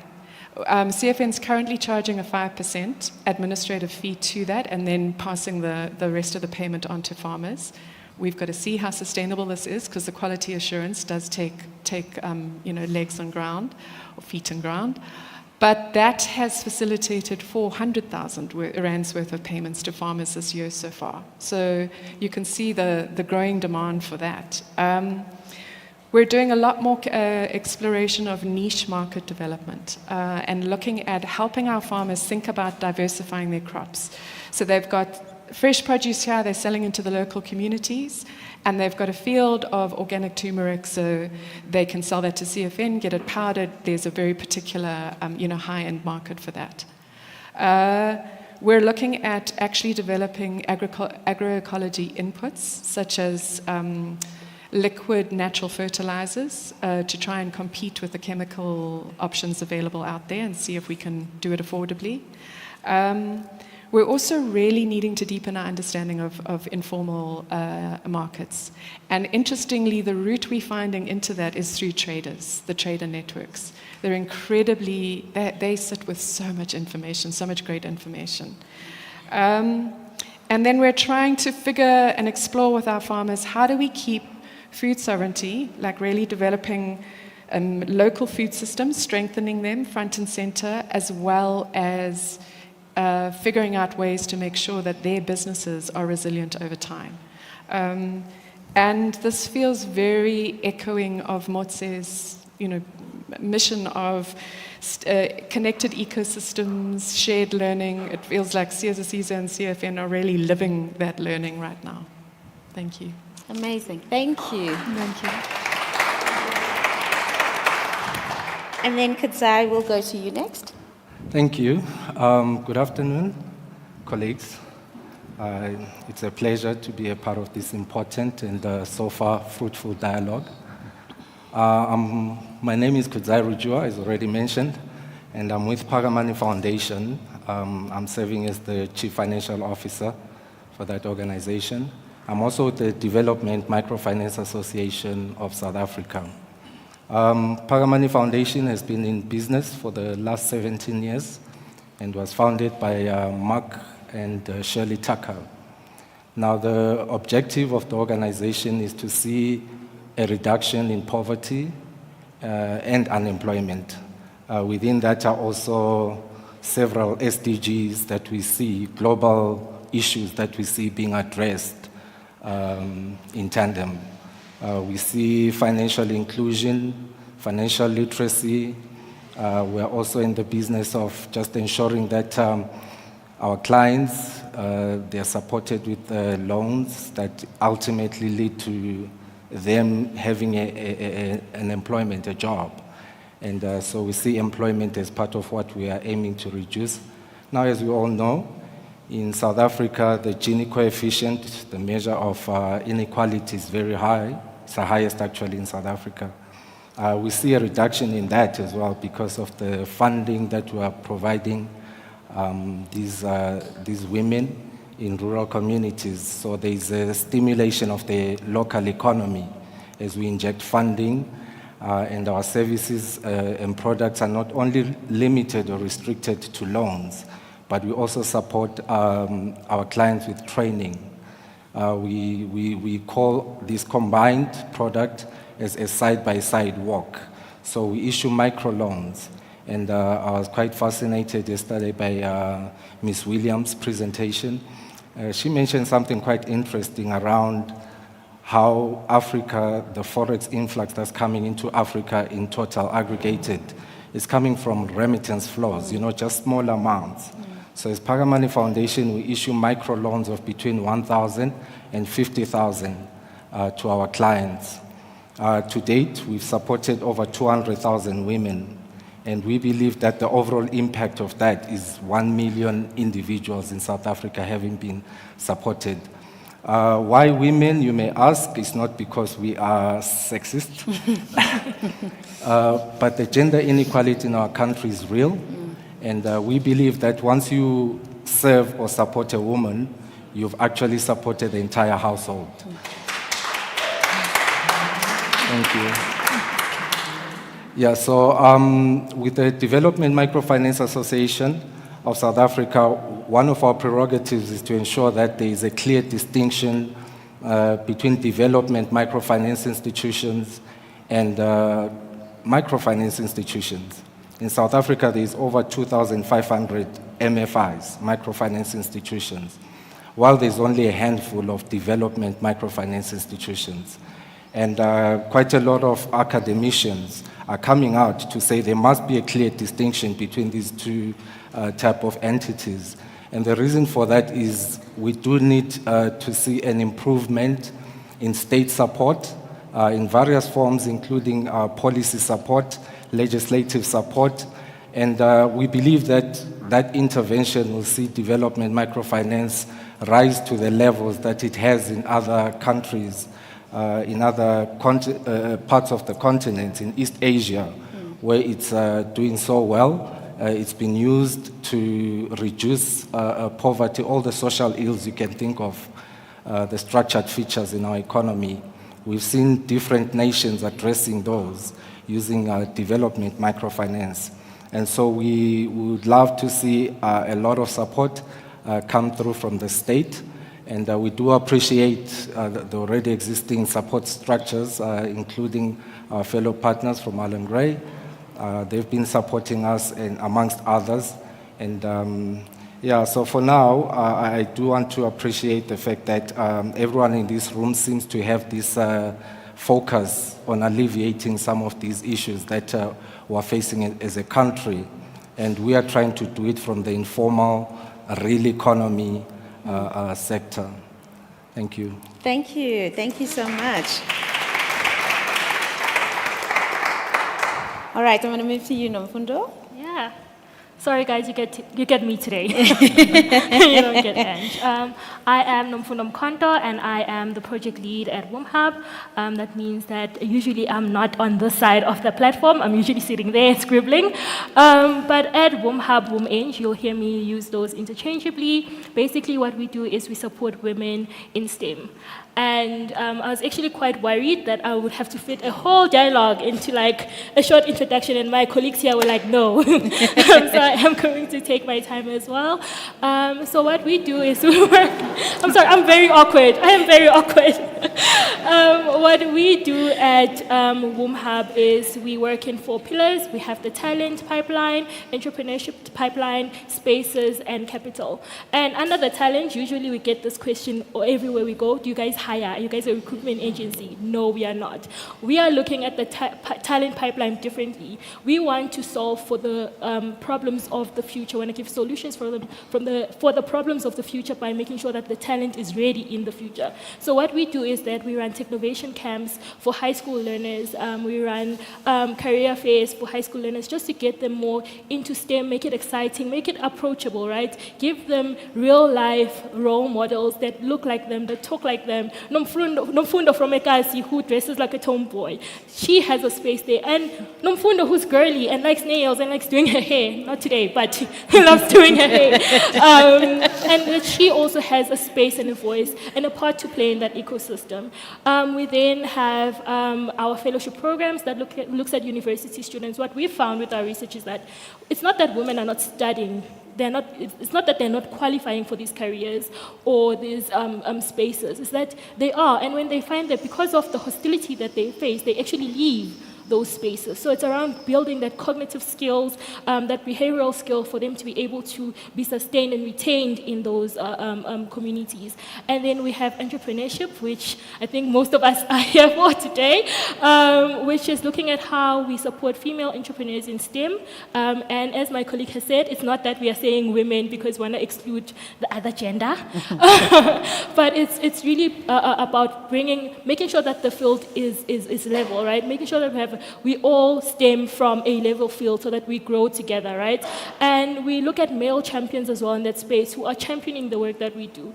And we concentrate on STEM, particularly in South Africa, because we feel like that's where the jobs of the future are coming from. So yeah, that is STEM. And then there's an exciting one that I love. Everyone who's spoken to me today, I've just been telling you to come to our hubs. We have 3 hubs in Johannesburg, Cape Town, and East London. And all those hubs are strategically placed and And everything inside the hubs are strategically thought of because we want to support women and meet them where they're at. So if you look at any of our hubs, whether you're in Cape Town, whether you're in East London, or in Joburg, we have make sure that you have a junior engineers hub so that a parent, whether male or female, if they have a meeting that they quickly have to take, they work from home and they just have their kid with them, you have no planned, you haven't planned for childcare, you can come to any of our hubs, be able to work, be able to have your child there as well in a safe environment. We have menopause rooms in our spaces to make sure that if you do need to take that bit of a time off to cool down or think about something, or you just want to scream, right? They all noise, or they're all protected against noise. And then we also have lactation rooms for breastfeeding moms. I'm a new mom myself. He's 10 months old. I'll show you all pictures. And one of the struggles of being a new mom is actually feeling like when something happens to baby, you feel like shutting down, especially in a workspace, especially in a professional space. And you want to keep your professional image and still want to show up for your child, right? So it's around having that space to do that freely where you are supported. And it's also around collaboration, right? Our spaces are made for us to collaborate with other entrepreneurs, with other ecosystem builders, and so on and so forth, so that we connect that whole ecosystem. And one of the most exciting things that we've done as well is that we've partnered with Cisco. And that's actually bringing technology into the hands of the South African woman, right? Imagine you need to take a meeting, right? And you need to look professional for you to actually get that grant, get that contract, get that customer, right? And you won't feel like, oh, they can come to my bedroom where I've set up a small office for me to work on, and they'll be like, this looks unprofessional. So you have access to world-class tech in our spaces where you can have meeting rooms and boardrooms and all this tech. Like we have, my favorite one is the virtual room where you can connect anywhere in the world, right, with these super, super interactive boards. And then lastly, we have Capital. And Capital as well, it's around not only educating the entrepreneur, but also educating the ecosystem itself. This is educating your banks, your financial service providers, the people that are actually handling the money, right? Because what we found is that there is a disconnect from what the entrepreneur expects and what the financial services providers expect, right? Especially in the South African context. I was in a session a few weeks ago, and we're having this amazing session. It's for women in the financial sector. And the first thing, what's the first recommendation for you when you're raising capital? If somebody can, what's the first advice? Ask from family and friends. We don't have family and friends that have that sort of money, right? So it's around just that lobbying and making sure that not only do the financial services provider know what the entrepreneur in South Africa needs, but the entrepreneur as well is coming to the table. We don't want more of the tender or the grantpreneurs where you on every grant imaginable, because when do you actually run your business and make money, right? So we do have that accountability piece, that education piece, but also, guys, putting money where we need it the most, and which is putting money into women's hands, right? It seems like our money does yoga, guys, or something. Like our money goes to gym, guys, because our money is able to go so far, right? So like, you give me 100 rand, I can give you 5 days worth of meals, right, as a woman, because it's just that we are able to do more because we are the custodians of our communities, we are the custodians, and we have that burden of care of actually having to make our money stretch. So those are the 4 pillars that we work under, and I'm just excited to be part of this panel and getting to learn about each and every one of you. Awesome. Yeah. Thank you. And finally, Rest. Nyakala, I bet you're not ready for this. Your whole script is thrown out of the window, man. No, we roll with yeah, that's beautiful. It's the power of the tongue. Yeah, the forest. Yes, exactly. The moss creeping through, right? That's it. It's the forest. I bet none of you know what a forest is. So I'm the only one here who works in the forest. My name is Rest Kanju. I run a company called Indalo Inclusive South Africa. We work in the bush. We work in the green space. We basically support, or are established to identify, support, and promote what we call eco-inclusive entrepreneurship across different landscapes of South Africa. And we've given ourselves a very, painful task of working in far-flung rural areas of this country. So if you want to know places like Kamtoboa, if you've ever heard of a place like that. In English, it's called Kamdibu. We are there if you want to hear about Mkanduli. We work in that space. We work in Port St. John's, Lusikisiki, Matatial, Pushback Ridge, Toyando, Venda, those kind of spaces. Any place you've ever never thought it exists in South Africa, we are there, including Kakamas in the Northern Cape. So we have a landscape and a footprint that covers different spaces in South Africa. But our work is anchored on two pillars. The first pillar, interestingly enough, is called ecosystem development, support, and therein we work not just only in the policy landscape, but we work in collaboration with a number of partners, because we do believe that for entrepreneurship to thrive, which is our second pillar, entrepreneurship, for entrepreneurship to thrive, you need an ecosystem that is really conducive for that to happen. So what do we mean by an ecosystem, at least in our definition? We mean all players. We mean business development support services, so we spend a lot of time developing expertise and training business development service providers to understand the kind of tools that we have, our methodology, our ethos, because we've realized that entrepreneurship is entrepreneurship, but where we work is very much niche. It's a niche area, and it's quite critical that we are able to equip people who are otherwise confident about entrepreneurship support with the kind of work that we do, so that when you then go and support our entrepreneurs, we can actually identify that you are an entrepreneur. You are actually someone who comes from our stable. So we work with partners, we collaborate with people who otherwise could be called competitors. We're not afraid to share our tools. We actually give our tools for free to anyone. We're not afraid to share our secrets, and I'll share some of those with you today. And I think that has helped us to grow as an organization. We work with government, we work in the police space. So specifically in South Africa, we are very much immersed in the discussions around climate change, both at international level, national, and actually even at local government level. We don't work against government. I think we're very clear about that. We work in support of our policies, because we have no shortage of policy. But I think what is actually a problem in this country is the implementation of those policies and creating systems that actually enable government to implement those kind of policies. So that's what ecosystem for us is about. We actually convene platforms such as this. That's why I'm really excited by this. We're a flagship event called the Indalo Symposium, where anybody and everybody comes in and curate, work with us to showcase the work that you do. We also showcase the work that we do, because we do believe when we do that, we're opening up opportunities and space for entrepreneurs, to connect, in the ecosystem. What we don't promote, though, is, serial incubators. We hate them. I'll come back to that in a moment. Too soon, right? Maybe hate is a very strong word. But we discourage that, yeah. So we're based in Pretoria. We're headquartered in Pretoria. We have a small team of about 20, but we also have two other offices, what we call regional offices. The first one is in the greater Kruger landscape, the real forest in the savanna biome. We work there with enterprises that are on the periphery of protected areas. The Kruger Park, for example, your high-end tourism facilities such as the Mbavati Services. One of the biggest things that you'll actually see in those spaces is the gap between the haves and the have-nots. If you think Cape Town gives you that, or St. Alexandra gives you that, you must come to Bushbuck Ridge. You will actually literally feel and taste and see wealth and opulence versus serious need and poverty.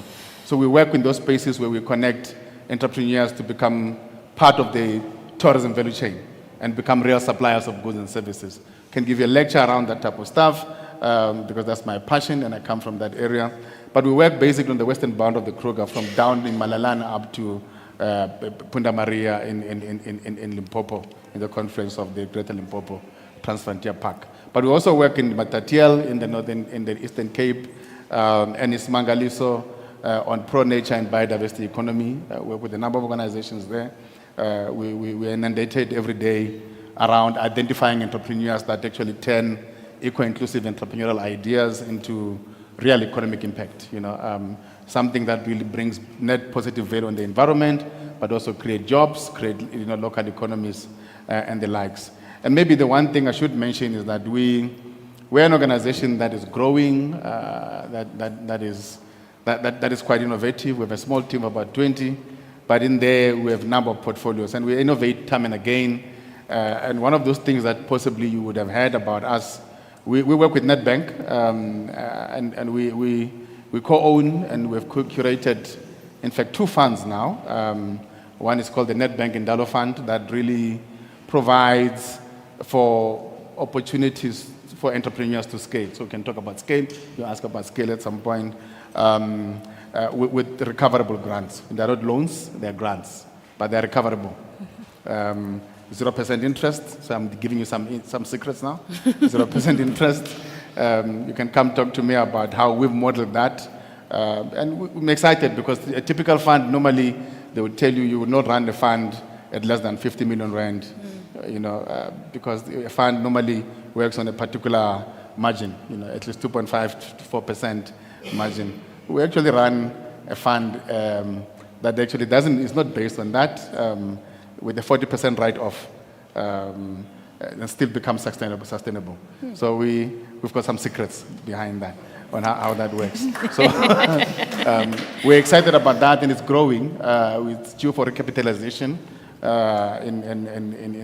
in 2 months' time. Our recovery rate is actually sitting at just over 90%. So we're excited about that. But the second fund is also called the Energy Resilience Fund. So we work with different partners. So last year we learned with IDC on how do we solve for the challenge of electricity and entrepreneurs who are struggling from load shedding as a result of load shedding, or even load reduction, or in fact access to energy to run their operations. So we provided some infrastructure, electrical infrastructure for entrepreneurs. But we decided this year we're going to work with Nedbank to not just give stuff for free, right? We're working with entrepreneurs that really do want to, convert. They don't have the resources, but then they can't afford.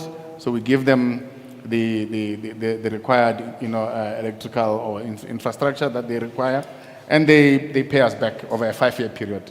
We made it 5 years so that it's just so simple to pay, and it's not expensive. The minimum is that it's got to achieve at least 40% reduction on your electricity bill, on your electricity spend. So that's the kind of criteria we are using. And of course, we work with a number of partners. What Alan and Jill Gray Philanthropies has done for us is also to begin to help us ask ourselves some very serious questions. That if we are working across the board with a number of donors and all that type of stuff, how do we actually deal with this issue? Because a lot of you here, I'm giving you a secret now, a lot of these NPCs and NGOs, they double dip a lot. Right? So how do we ensure that we are true to ourselves and we don't double dip when we count numbers, right? But how do we make sure that I can fully and truthfully account to my different donors, right? And they can see performance of their entrepreneurs and the people that they are supporting without me starting to speak gibberish or chew oxygen as I speak, right? I need to be able to truthfully, give you data that is valid. So we've basically developed an M&E system, and you can argue that why didn't you go to Power BI, why didn't you go to this one, why didn't you go to that one? We're not copycats. I don't like that. We want to create something that is ours. And the reason why we actually did that as a last point is because we began to be asked a question that says, yes, you can't give us an ROI because we're a development organization, but we want an SROI, a social return on investment. Now, if any of you have actually asked M&E experts to help you calculate an SROI, I promise you they would have quoted you, if not millions, at least 500,000 to be able to do that. So we got tired because not only don't we have that kind of money, but it just doesn't make logical sense for me to actually, every time I have to go, if I want to do my SRI, I need to go and find a consultant to come and help me with the SRI. So we basically disrupted the system. We've paid the first consultant to help us with an SRI calculation, and we've built into our system. So if you actually want to have our system come in, we'll probably give you, it will be a fraction of what we've paid, but then you have a permanent platform for SRI calculation, right? And you don't need to go to any consultant anymore. You can do it in-house, and it will help you aggregate, it will help you extrapolate whatever data you want. You can do correlations and that type of stuff. So maybe the last point, for example, what we heard yesterday from the CEO of NYDA, this registered to me because it's actually a question that we're trying to ask ourselves. He says he read a book that actually told him that to be a successful entrepreneur, you must at least work and gain experience for at least 7 years. We, at least from our own database, there is actually a correlation between skills, jobs, the number of years of experience in work, and success of an enterprise, by the way. So if someone comes up from high school and say, I want to be an entrepreneur, the chances of them failing is a lot higher than a person who's just done that. How do we know that? Because our data tells us that. So we've got correlation, coefficients that we can calculate on the system, and we can tell you stuff, right? And and maybe last point I want to mention, because I think we've 10 minutes left, is that I actually also got tired as the head of an organization when you work with multiple teams, and every time a potential funder comes and says, give us numbers on this, or even a current donor says, give me numbers on this, and I still have to ask people around, right? I no longer have to do that. I can actually, myself on my desk, pull out the numbers, share with you. In fact, the donor can access that number themselves without asking me, right? And they can compare themselves, against other programs that we have, and they can see the performance of all of that. But we can also say, if we want growth and high-impact enterprises, how do we know they're high-impact enterprises? And we can actually pull that and be able to report on that. We can produce articles. We can do a source of analysis. So we are that kind of an organization that wants to reflect and want to learn. It's not a perfect system because we realize it actually requires a lot of resources to actually manage. But yeah, that's the kind of work that we do as Indalo. Let me stop there for now. Thank you so much. Thank you for those very detailed and rich introductions and descriptions of the work that you're doing. I hope that you guys could see the value of having, mutually reinforcing organizations collaborating to a shared goal, really with Technicolor, like we said. What we're trying to ensure we can achieve is that new ventures can start and existing ventures can grow. And all of that to culminate into that impact, right? Remember, we've got that scale goal that we need to achieve. But we need to have this really clear depth of knowledge around what's happening in our local ecosystems, what sectors are thriving, how we really build solutions that can, collaborate. And I think, when Bronwyn was speaking, and even this morning, that idea that iron sharpens iron, right? So there's that sense of tension where you want a little bit of edge and competition, but such that you collaborate well. Our roots can't go that deep alone, but we need to interlock so that we find that depth. And we're finding this, really shining in our Technicolor work. Matthew, I want to pick on you because of the conversation we had. So Matthew's another partner in the portfolio, and he was sharing something incredible since our last engagement. And I really wanted him to be able to just share, because again, it's speaking to this idea of this mutually reinforcing and supporting work, really finding ways to say, what role am I playing in the sector or in the ecosystem, such that we collaborate effectively to a shared goal and a shared outcome. And then following that, any questions, any comments, any thoughts, please do raise your hand. Okay, we have a couple. So I'm going to start. I just want to ask Matthew to share that and very quickly about the organization you're with, so that everyone can see when we say we're trying to work towards the shared impact, what we mean. All right. Thank you, Nakalo, and thank you, everyone. I think first I just want to say thank you to everyone here. It's been amazing to feel the engagement, to meet so many people so committed to this shared work. And thank you, Nakalo, the Motse team, everyone at Alan and Jill Gray Philanthropies. I think I start there because the story that I just want to share a little bit about is I think a testament to the vision of collaboration, the vision of an ecosystem, the vision of a rainforest, and that vision is bearing fruit. So I represent an organization called SocioNext. We are part of the Technicolor initiative. And we help young people in underserved communities to start and grow small businesses. We have an integrated activation and acceleration methodology. And one of the areas that we work is Bushbuck Ridge. And I was having a conversation with Rest a little bit earlier, where he asked and said, okay, well, we need to have a chat, because one of the entrepreneurs that have graduated, or was about to graduate from our accelerator program this year, pitched for their supply development program. And she's an amazing entrepreneur. She has an incredible story. And to see the linkage in our ecosystem, to see how we can formalize arrangements and be intentional about how we can interconnect and share our work and collaborate. I think it was a beautiful testament, and I was sharing that with Inyakalo earlier, and I'm excited to chat more with you about that, Rest, because I think it holds so much promise and so much potential, and I'm just really grateful to be a part of this shared work and also the pioneering work that you guys are doing, because I think there's few that are really trying to be as intentional about creating a shared ecosystem of mutual work. So, yeah. Thank you. Thank you so much. And I really appreciate that you've been able to make that linkage and really bring it to life. And that's really the 4D structure that Bronwyn was speaking to, right? Where you've got to have the messaging, you've got to have all of those 4 elements playing together really well in the ecosystem. So it's great to see all these pieces starting to connect and come together. I'm going to go to the floor. There's a question here, and then there was one at the back. If you can, again, just share your name and then share your question. So my name is Tanya Reid. I only know one person in the room, that's Kino Kamis. We met at Carnival City, and Rihanna, who invited me, sitting next to him, and a few people I met. So this is my first event with you guys. Thank you for inviting me. It was really great.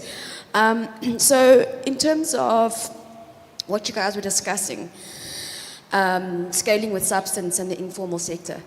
Since COVID, the industry that suffered the most is the entertainment industry. We weren't allowed to have events, we weren't allowed to perform, we weren't allowed to earn money. Fortunately, the arts actually gave a project. So the gentleman who did the poem yesterday, I also forgot your name, I'm sorry. I gave him a product of that project where it was actually run properly with women from Kiani, local artists. He did the accounting himself, Reed Music Productions. I happen to be married to him, but anyway. And I just find like local musicians and sound engineers are not being used the way they can be. Some of them have become farmers in different spaces because it's a club, right? So you're either in the club or you're not. And I worked at Sun International. I know the caliber of what can be done, but I also know it's a booty system, for lack of a better word. And so I just want to implore that idea. You've got people that work with the likes of Lira and TKZ and Vusi Kamalo. Understand that. What I'm going to do in terms of when I'm done with my degree, I want to implore anyone here who's got an LLB, help take people like Jermaine and the guys here to also have their hospitality rider in, to have their requirements, transport, etc., if they don't already have it. And the idea that I want to put forward to you, it's coffee and maize. There's a guy called Neo, I couldn't find his number, I was looking for it. He's already in the maize space. He's a very wealthy guy in KZN, but he's all over in Swaziland as well. Coffee, I know we've got a Kenyan lady here, but I think there's so many opportunities in coffee for young people. I'm sure this coffee guy, if he sold today, would have made, the last 2 days would have made a lot of money. And unfortunately, in the farming space, the hawks are raiding the farms, the way we've got plant medicine, so CBD products. And a lot of people are in pain, but at the same time, the hawk should be here checking if there's any of us that shouldn't be here. But also, why are you destroying something that someone built from the ground? Because a tree grows up and it grows down. And it's like, we're talking about grassroots, but we're cutting people at their ankles. So it's more comment, ideas. Thank you for your time. And don't forget your neighbor, Namibia. That's where I'm originally from. We can also teach you a few things about farming and water. Thank you so much for that comment and that reflection. I think just to share again, the idea with Technicolor is to really understand various sectors. We have started in the informal. We really want to be able to understand what does this look like, what does this potentially evolve into as we understand various sectors. So please be on the lookout. Hopefully we end up in the creative sector soon. But the idea really is, what does it take for new businesses to start and existing businesses to grow in those various sectors? And what role should the ecosystem be playing as we do that work? Okay, there's another question there. And then in the corner at the back. Debbie Cockrell once again. My question really is to the panel, to the room, to the ecosystem builders at Motse. I've been on a journey for the past 10 years around social entrepreneurship. And I'm not hearing enough of that come through when we talk about entrepreneurship, but I am hearing a hell of a lot of crossover in the social sector, the economic challenges, the environmental challenges.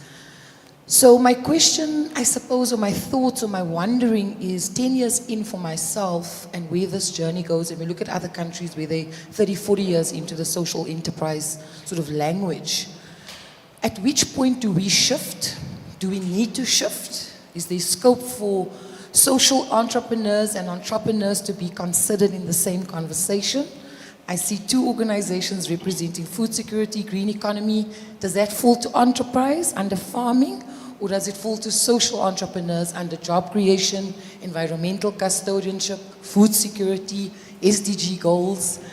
Those are the questions I'm having a little bit of curiosity about. So just to leave that here, we don't have to, solve it, answer it right now, but I'm really curious to know, in this beautiful rainforest of variety, can we have a little bit more space for the Technicolor social entrepreneurs? Thank you. Love that, Technicolor social entrepreneur. I don't know if anyone in the panel has a comment towards that or any thought they'd like to share. Yeah, I'm happy to. Sure. Yeah. Okay. Sorry, do you want to? No, you start. I love that question. So, we deal with that type of stuff. We deal with eco-inclusive or social and green entrepreneurship. I think the question that I always ask is, what is social entrepreneurship? So people have got different definitions. You can go into academic space, they'll define it, But the IDC is very interesting. So they have a particular definition on this one. And they look at it at two levels. One is, you've got to be solving a social problem. So there must be a social problem that exists, and you're solving that, and you're basically monetizing, right? You're generating revenue out of that, and the profits from that then goes back into continually, working within that space. But the second part of the definition is an incorporation definition. It's an institutional definition. So what that means is, how will you call yourself a social enterprise if you are a PTY? And you are a sole director and you take profits to yourself. So the IDC will then say, for you to be called a social enterprise, we want you to be registered as a social organization, right? As an NPC, right? Or whatever, right?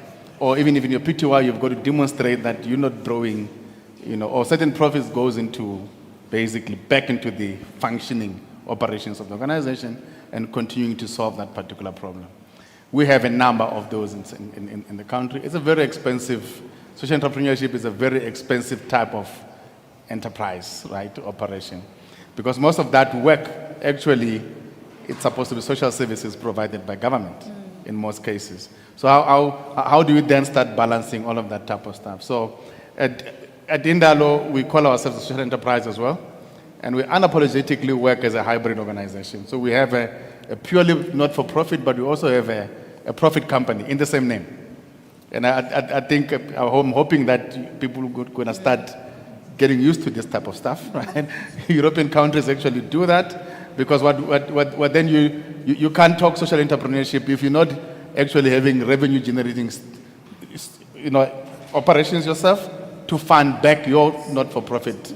And if you look at all of that, we can actually give you documentation that shows how money flows. And that becomes very important because I could then become this very rich founder and CEO, right? And it's a very tough space because it actually takes a very specific type of individuals to work within that space.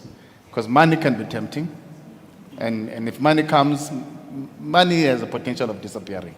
So I think it's important that and I think it's a very important space. That kind of entrepreneurship helps sustain this country, and you could look at, early childhood development centers. I mean, honestly speaking, you've got to applaud those kind of people, and we're not doing enough to do that, right? You could, the work that you do, right? I mean, we're not doing enough to applaud and recognize that type of work and provide more support. It's very expensive. And the last point I want to make is very similar to what we call climate adaptation entrepreneurship, right? If you work in the climate adaptation space, all of that adaptation, innovation is very expensive.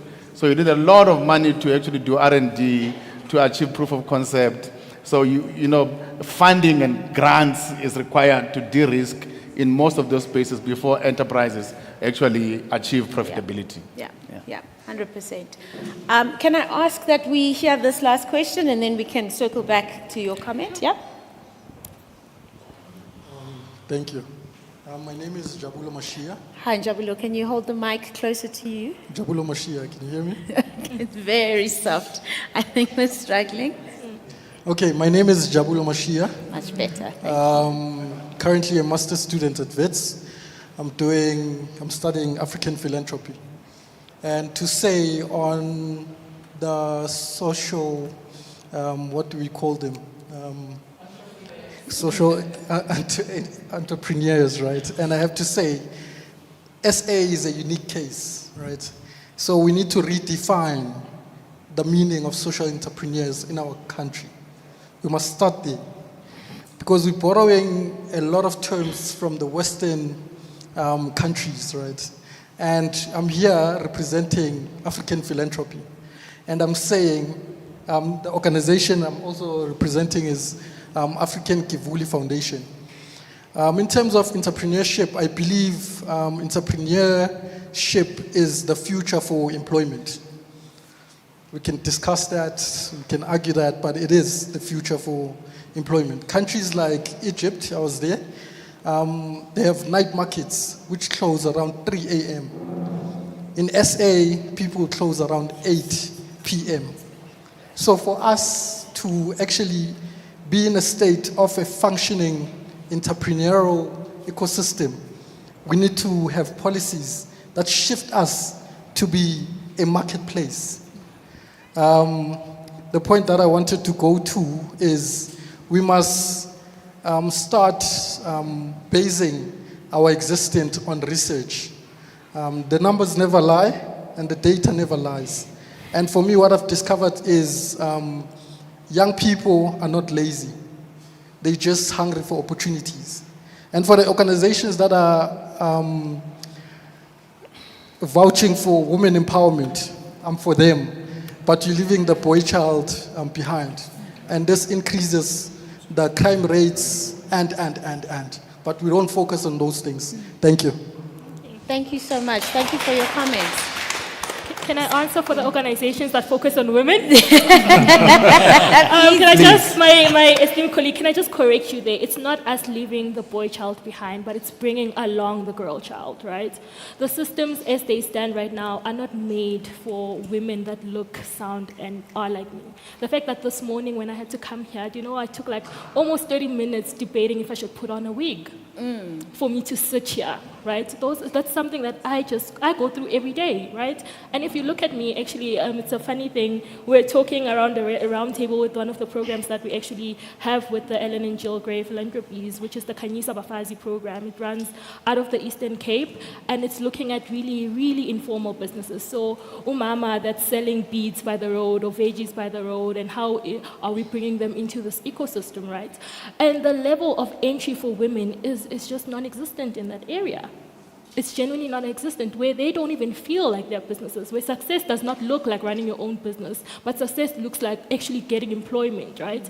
And if you look at, I have this lovely beadwork that I got from there, but if you look at actually, when we actually sat down with one of those women and we were finding out about her business that she runs, right? This is her empowering not only herself and her household, but empowering her community, right?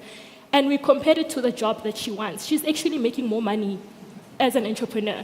But because it's not quantified, people like her don't run businesses. People like her are not supposed to be successful, especially in the space that she's running in. She's just not running. So it's not a matter of us excluding anyone. It's saying, let's level the playing field, let's all come together, and let's see what we can come up with. And another thing is, if we have the same people in the room all the time, we're not going to get solutions, guys. We're talking about scale, right? I was not here yesterday, but I'm hearing you guys spoke a lot about scaling.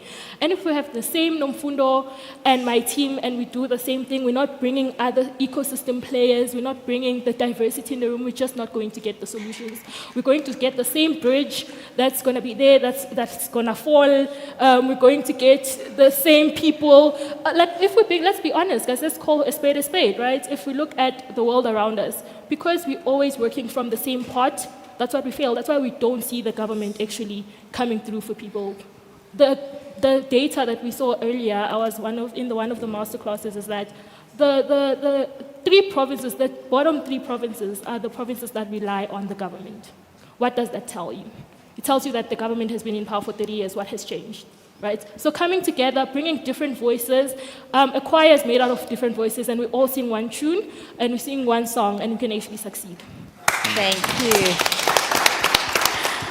Okay. On that note, there's so many questions, but I'm being told I need to cut. I'm so sorry. I'm so sorry. I know this is an enriching conversation, but please, please, please don't disappear. We're still here. There's still time to engage and network. But I did also want to ask the rest of our partners. I see a couple around the room. If you could just stand up. I just, again, want you to know who else is part of Technicolor and the work that they're doing. So please, if you guys can take a moment to stand up. Matthew, and I just want to be able to celebrate the work that you're doing. Thank you guys so much for everything and for partnering with us, for doing the work that you do in the way that you do. It is very, very important that we are clear on the substance with which they do this work and the depth at which they do this work. And so we're really excited to see how the portfolio evolves and grows. As we said, it's about really understanding a sector, supporting and thinking about initiatives that allow for new business to start and for existing businesses to grow in various sectors. Thank you for your time. Thank you for staying. Thank you for engaging. Please look for us online and we'll share more resources and information. Thank you, guys. And thank you to our amazing panelists. Thank you.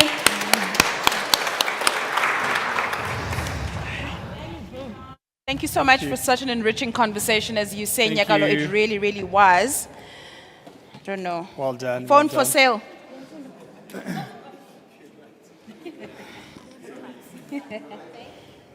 You can't be a bigger klutz than me.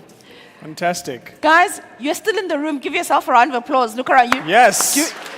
I think, though, I might want to suggest we just quickly do everyone just stands up and stretches. Just a quick stretch. There you go. Just quick stretch. There you go. Do you remember? To the top. All right. Someone said women's money is doing yoga, and he's now proving that men can also stretch and make us do yoga. All right, now you can have a seat. There you go. He's balancing out the gender. Do you remember in varsity first year where they said, look to your left and look to your right? One of these people won't be around in second year. look to your left, look to the right. Eh? You are the last men standing. Seriously. You guys you've stayed the course, and we appreciate it, even with all the changes in schedule and delays. Thank you so very much. We're going to wrap up now. And before we go into those last reflections, we want Zim to please come up onto the stage and to close for us, because there's just some really important points that we'd like her to make. Please give a round of applause, our CEO. Can I have the mic? Can we have a mic for her? No. Sorry, mic, Can please. we just...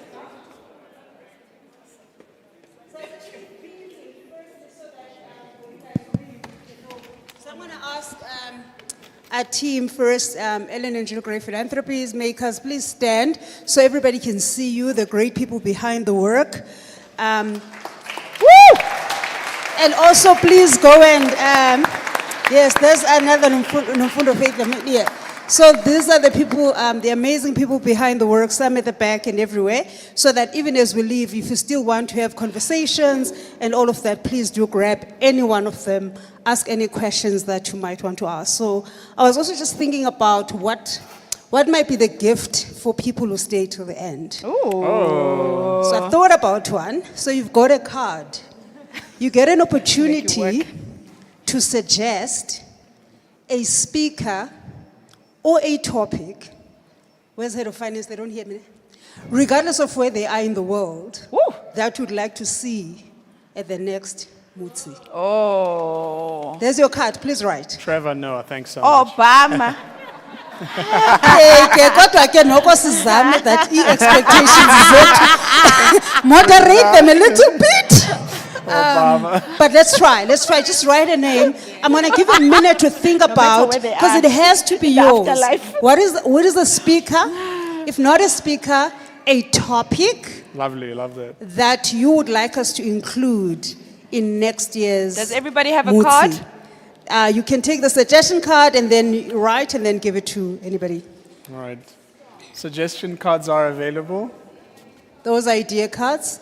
Speaker, topic that you would like to see covered. You can write the president, guys. Cool. You can write the president. That's gift number one. Yeah, actually, you guys. You guys are very close to the president, so. Cool. Right, thanks. Okay. Wow. Did you say no family? And we'll ask you next year who suggested this person that you really think is going to add value to this conversation. No, I'm already speaking for free. No, I don't need to pay anyone. Like, we already got it. The second gift on a different card. Okay. Upstairs, we're doing a lot of work in research. Can you suggest a research question that we think is important for the ecosystem, but it's not yet answered or answered adequately or answered in the African or South African context? What do you want to know? It's a different one. So the first one, please, as you do the cards, please pass them on. That will paste them for you. What is a research question that if we answered, it will also really help your organization, it will help you tremendously, but you really need some other people to invest in ensuring that research happens.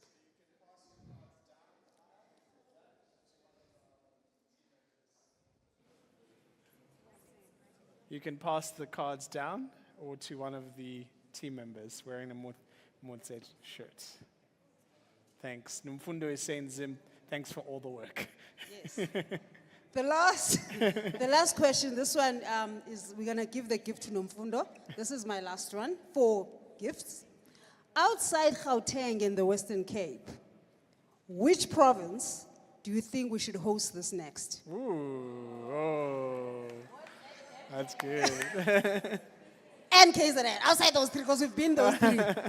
Okay, outside where we've been already, KZN, Western Cape, Gauteng, which province do you think we need to go to? Mauritius. Province, is that a province?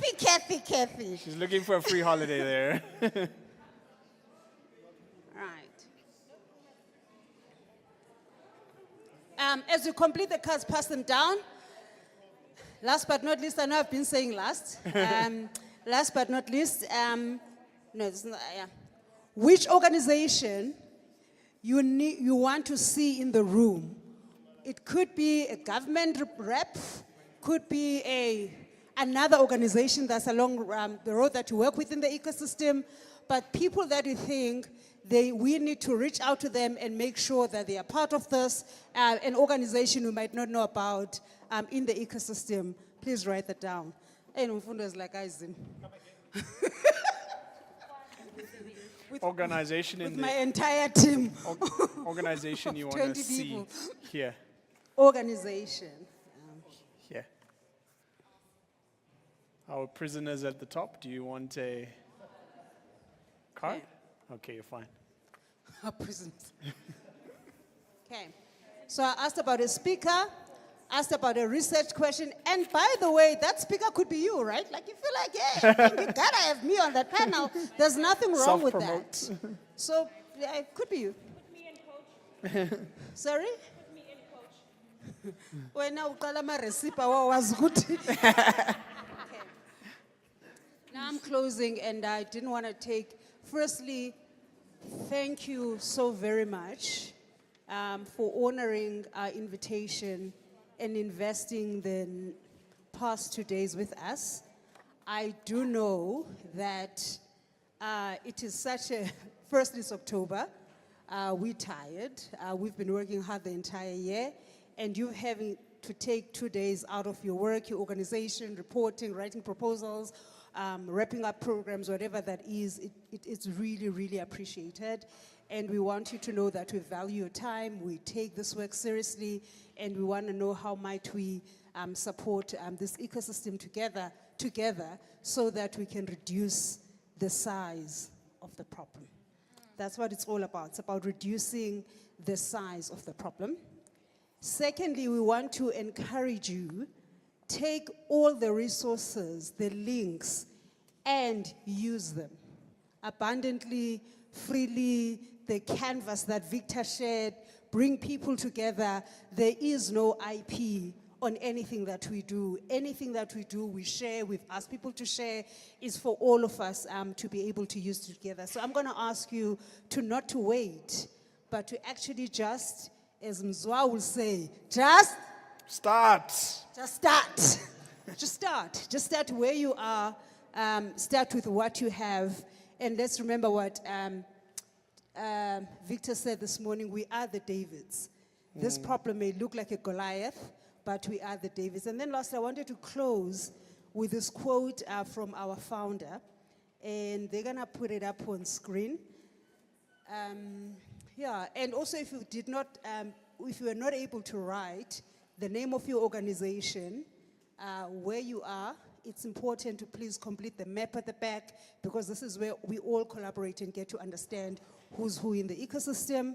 And next year, I'm going to be handing over the reins to others who will be driving all of the smooth thing to say which provinces and where we are going. Right. So, no, it's popcorn. Just at the end, part of what Mr. Gray said in 1984, it is believed that growing economic disparities within society threaten the very survival of free enterprise system, which has been successful in raising living standards worldwide. And it behoves the few that it rewards particularly well to invest in improving the welfare of fellow citizens so that they may realize their full potential. As in a class where people were talking about donut economics and ESG and all of that, and I said, Ellen Gray has 2,000 employees worldwide. About 500 of those, we are all in philanthropy. So someone was asking about social entrepreneurship. And my response would have been, I don't think Africa can afford any other type of entrepreneurship. Because our entrepreneurship is not entrepreneurship for its sake, but because we understand that umntu gumuntu ngabantu. So thank you so much, and to everybody who's made this possible. Give it up for our media team. Our restaurant team that's not here. You can see the bags that are coming from We the People. Give it up to Lady K, and everyone is organized. People that made coffee. And I did want to really, really talk about the importance of us supporting the ecosystem. So I decided to wear my shoes from Drip, my dress from Cheaper Streetwear, and my bag from Somewhere Ekasi. Let's make sure that the money remains in circulation. My team is going to ask me, what do I mean? But I won't tell them, but I'll say again, amaqobokazana ngalala endleleni yazini kunyembelekile. Enkosi.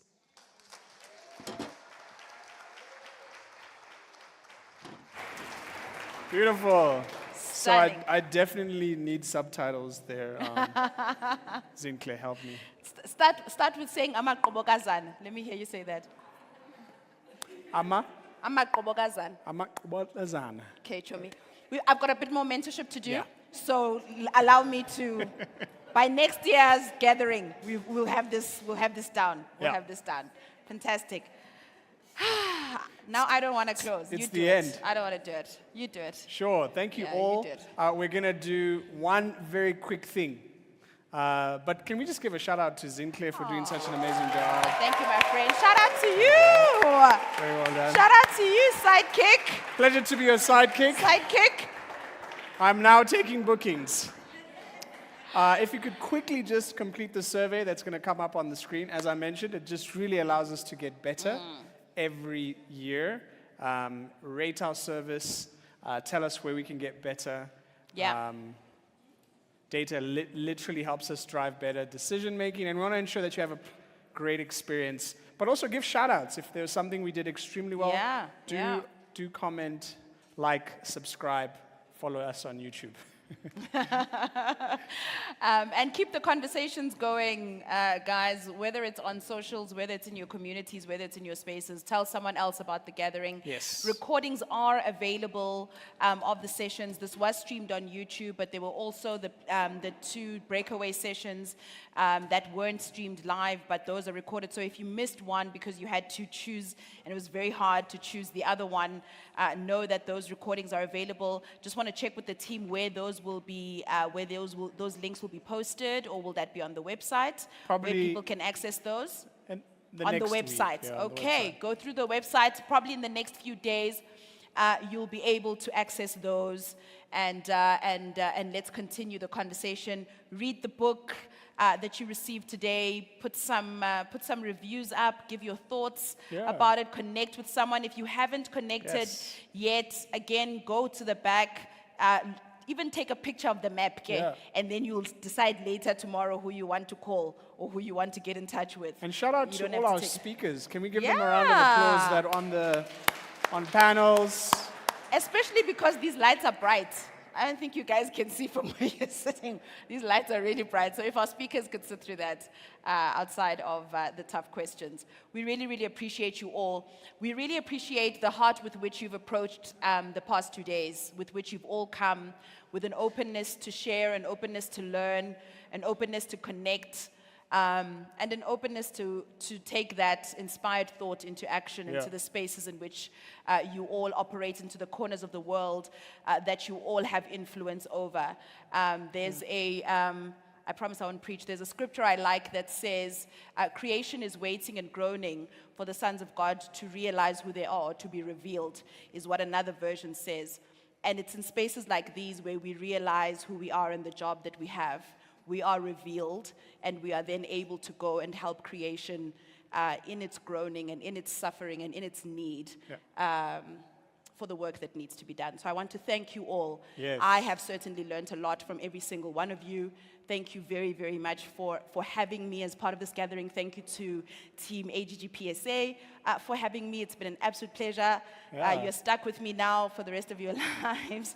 I have the pants to prove it. I mean, have you ever had another MC who came with pants that look like your branding? Guys, keep me. But it's been an absolute honor, not only just because of the great team that I've been able to work with, but because of the great work that you do with all of your hands, your hearts, and your great minds that are in the room. So thank you for not only being great thinkers, but also great carers of this country and this continent and the work that we have to do here. Absolutely, and one of the values that we saw from Victor Wong was this value of generosity. Yeah. That in rainforests and ecosystems that thrive, there is a level of generosity. So my encouragement is that we don't compete.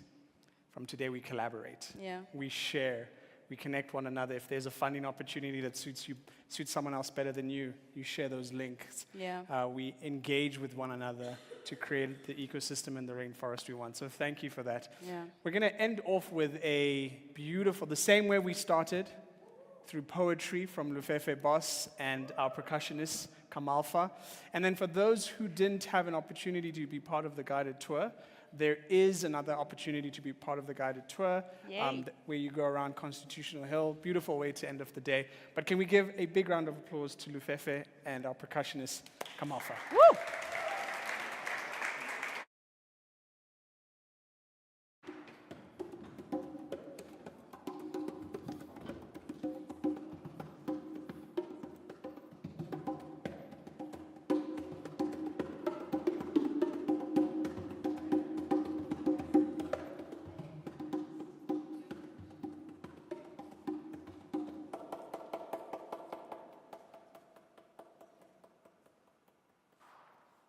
Molwe, Miandiv.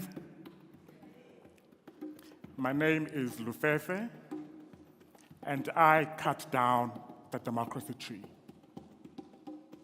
I did that. I cut down the democracy tree.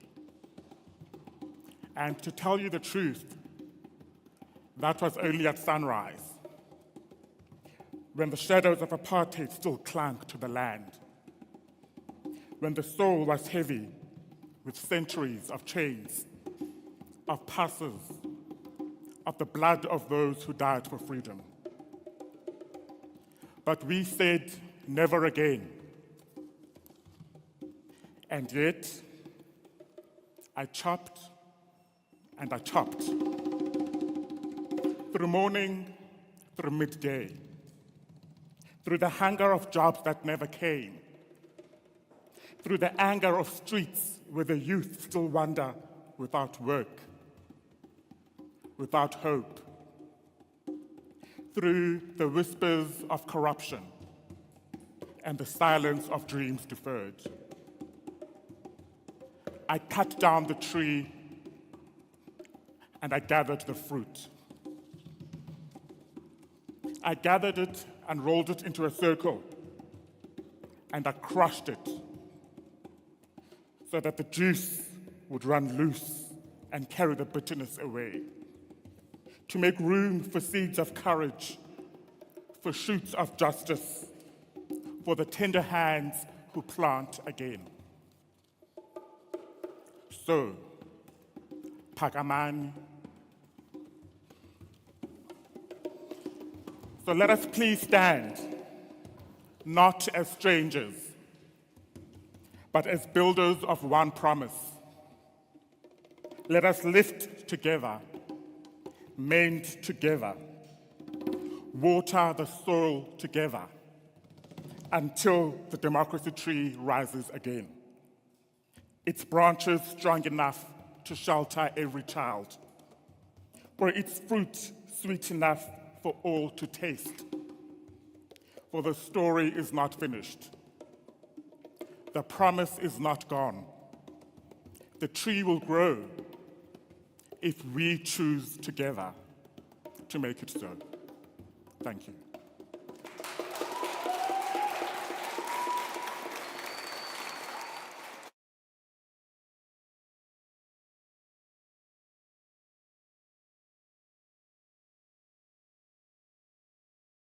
Enjoy your evening, ladies and gentlemen. Have a great day.